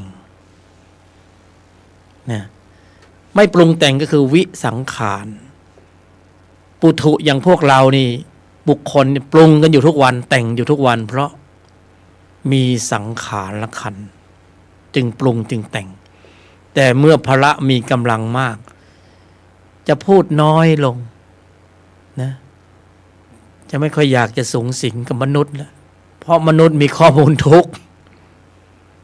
ข้อมูลทุกข์มันอยู่ในมนุษย์นะข้อมูลไม่ทุกข์ก็อยู่ในมนุษย์แต่ส่วนมากเราเจอมนุษย์ที่มีข้อมูลทุกข์เราไม่ค่อยเจอข้อมูลที่เป็นพระอริยะเลยท่านไม่ทุกข์นะอยู่ในใจของเราเนี่ยบุคคลข้อมูลอยู่ตรงนี้เพราะฉะนั้นการลำดับตรงไหนล่ะที่มีเหตุตรงนั้นน่ะคือที่มีการดับเหตุแห่งการแสดงออกที่ไม่สำรวมก็สำรวมเสีย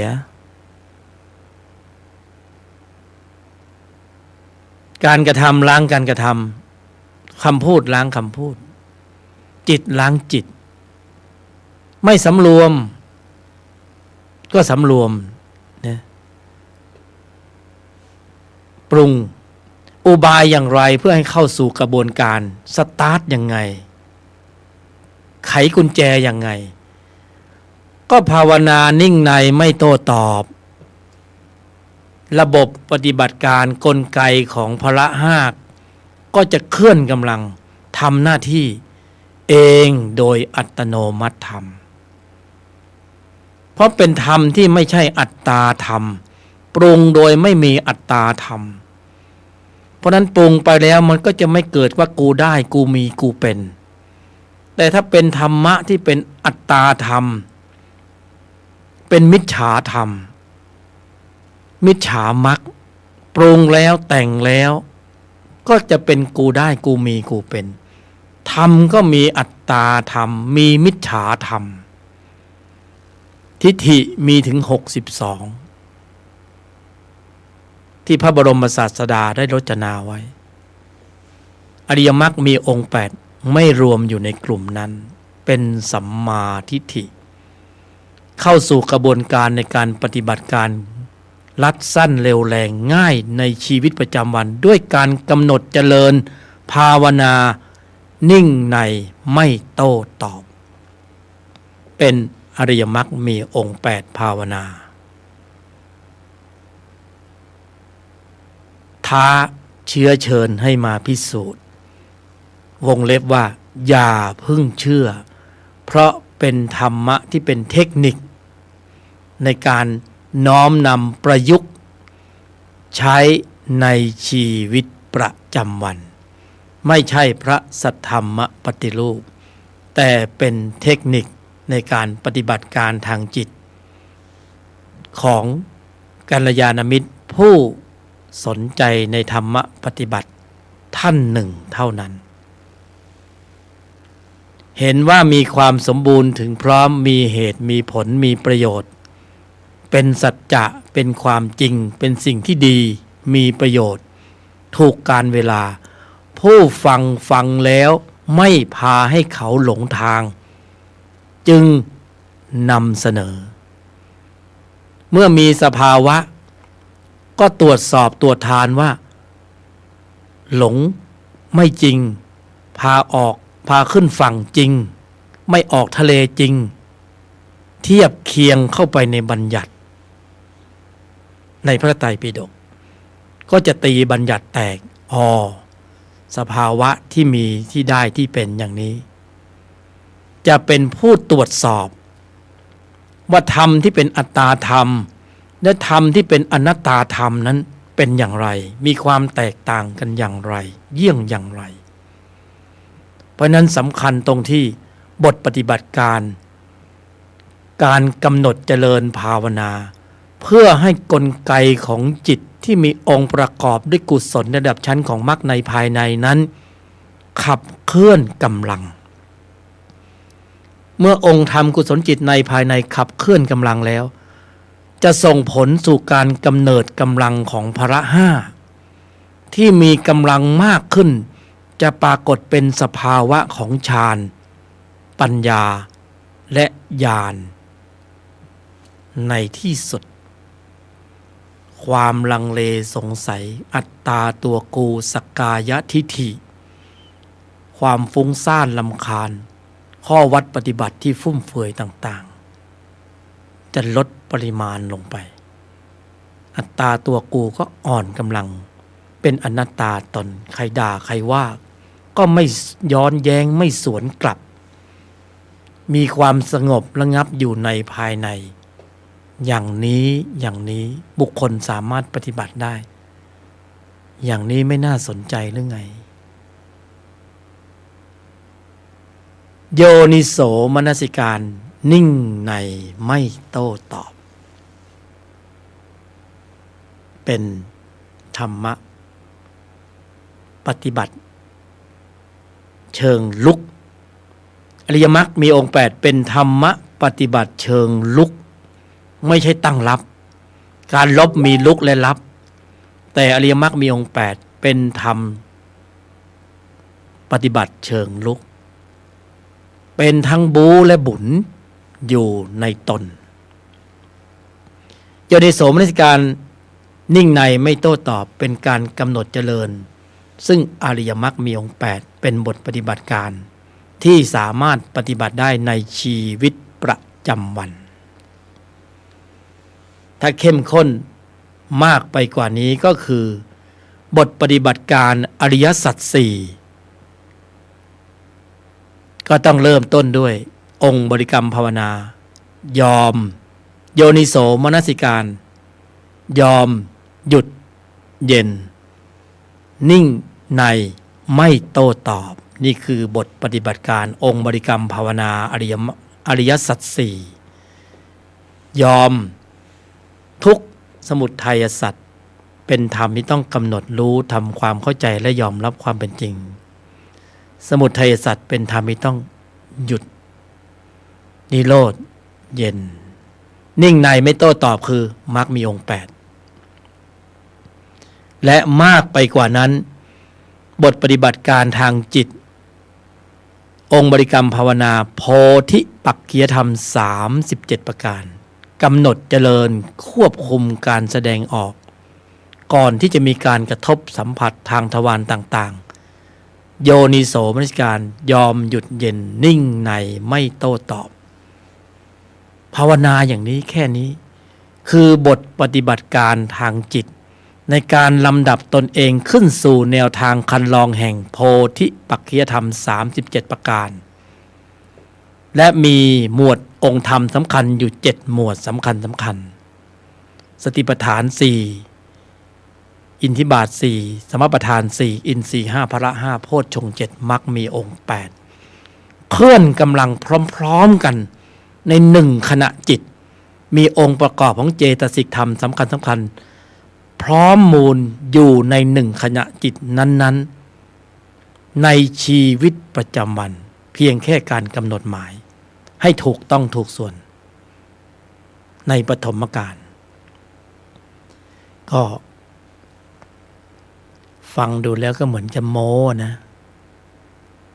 แต่ไม่รู้จะโม้เพื่ออะไรสัจจภาวะเขามีอยู่แล้วสิ่งเหล่านี้มีอยู่ในใจของบุคคลทุกคนทุกรูปทุกนามใครที่มีบุญใครที่โชคดีก็ได้ยินได้ฟังและน้อมนำเอาไปปฏิบัติ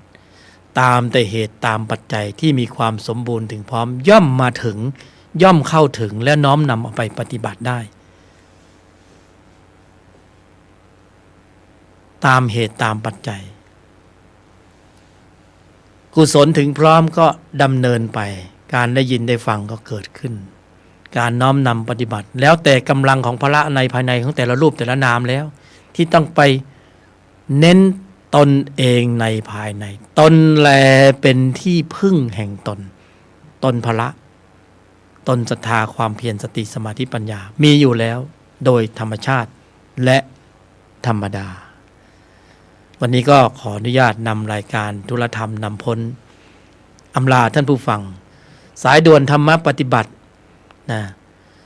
0951431989ผู้บรรยายยกธรรมกัลยาณมิตร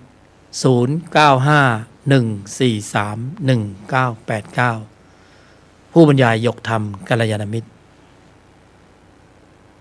รัตนะมหันทโยสุขโสรัตนะหันตระสาธุตัง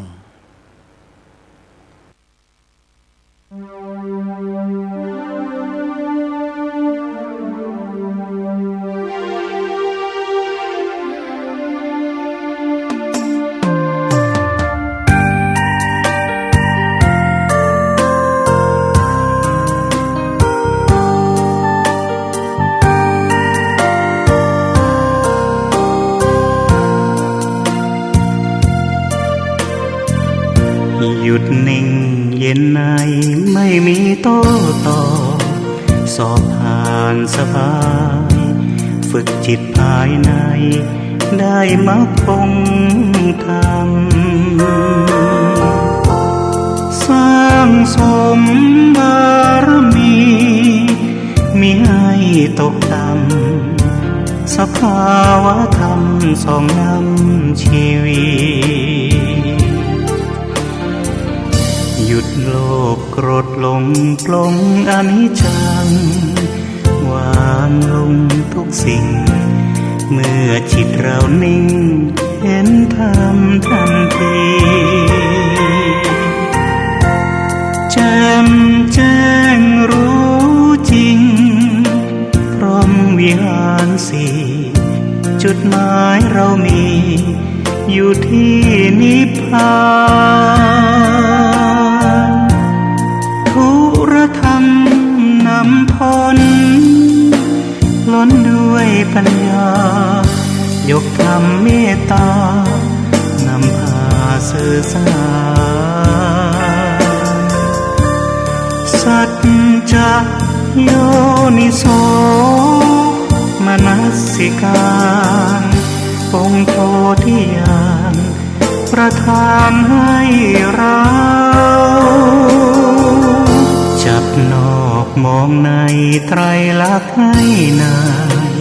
วัฏฏะสงสารเวียนว่าอยู่นานพบผ่านแต่เศร้าหลุดพ้นอย่างไรบริหารจิตเอาพระพุทธเจ้าสอนเราเห็นทาง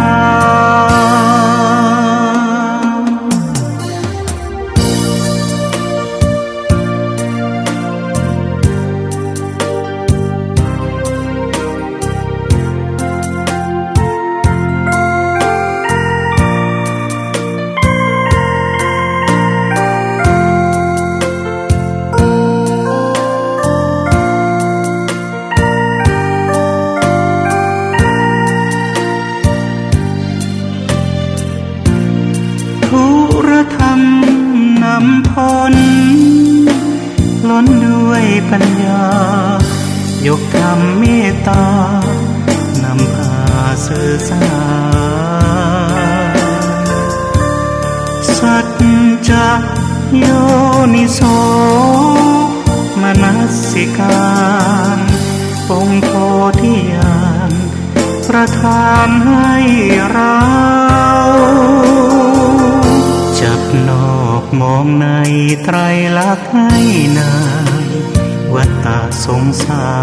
รเวียนว่าอยู่นานพบผ่านแต่เศร้าหลุดพ้นอย่างไรบริหารจิตเอาพระพุทธเจ้าสอนเราเห็นทาง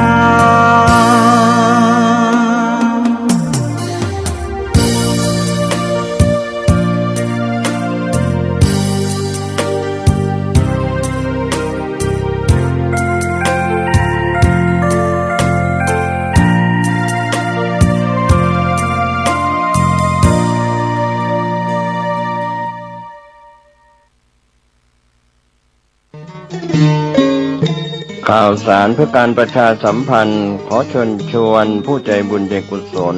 ร่วมทำบุญทอดผ้าป่าสามัคคีประจำปีพุทธศักราช 2568 เพื่อบูรณะวิหารปูพื้นกระเบื้องไวนิลตารางเมตรละ 699 บาทจำนวน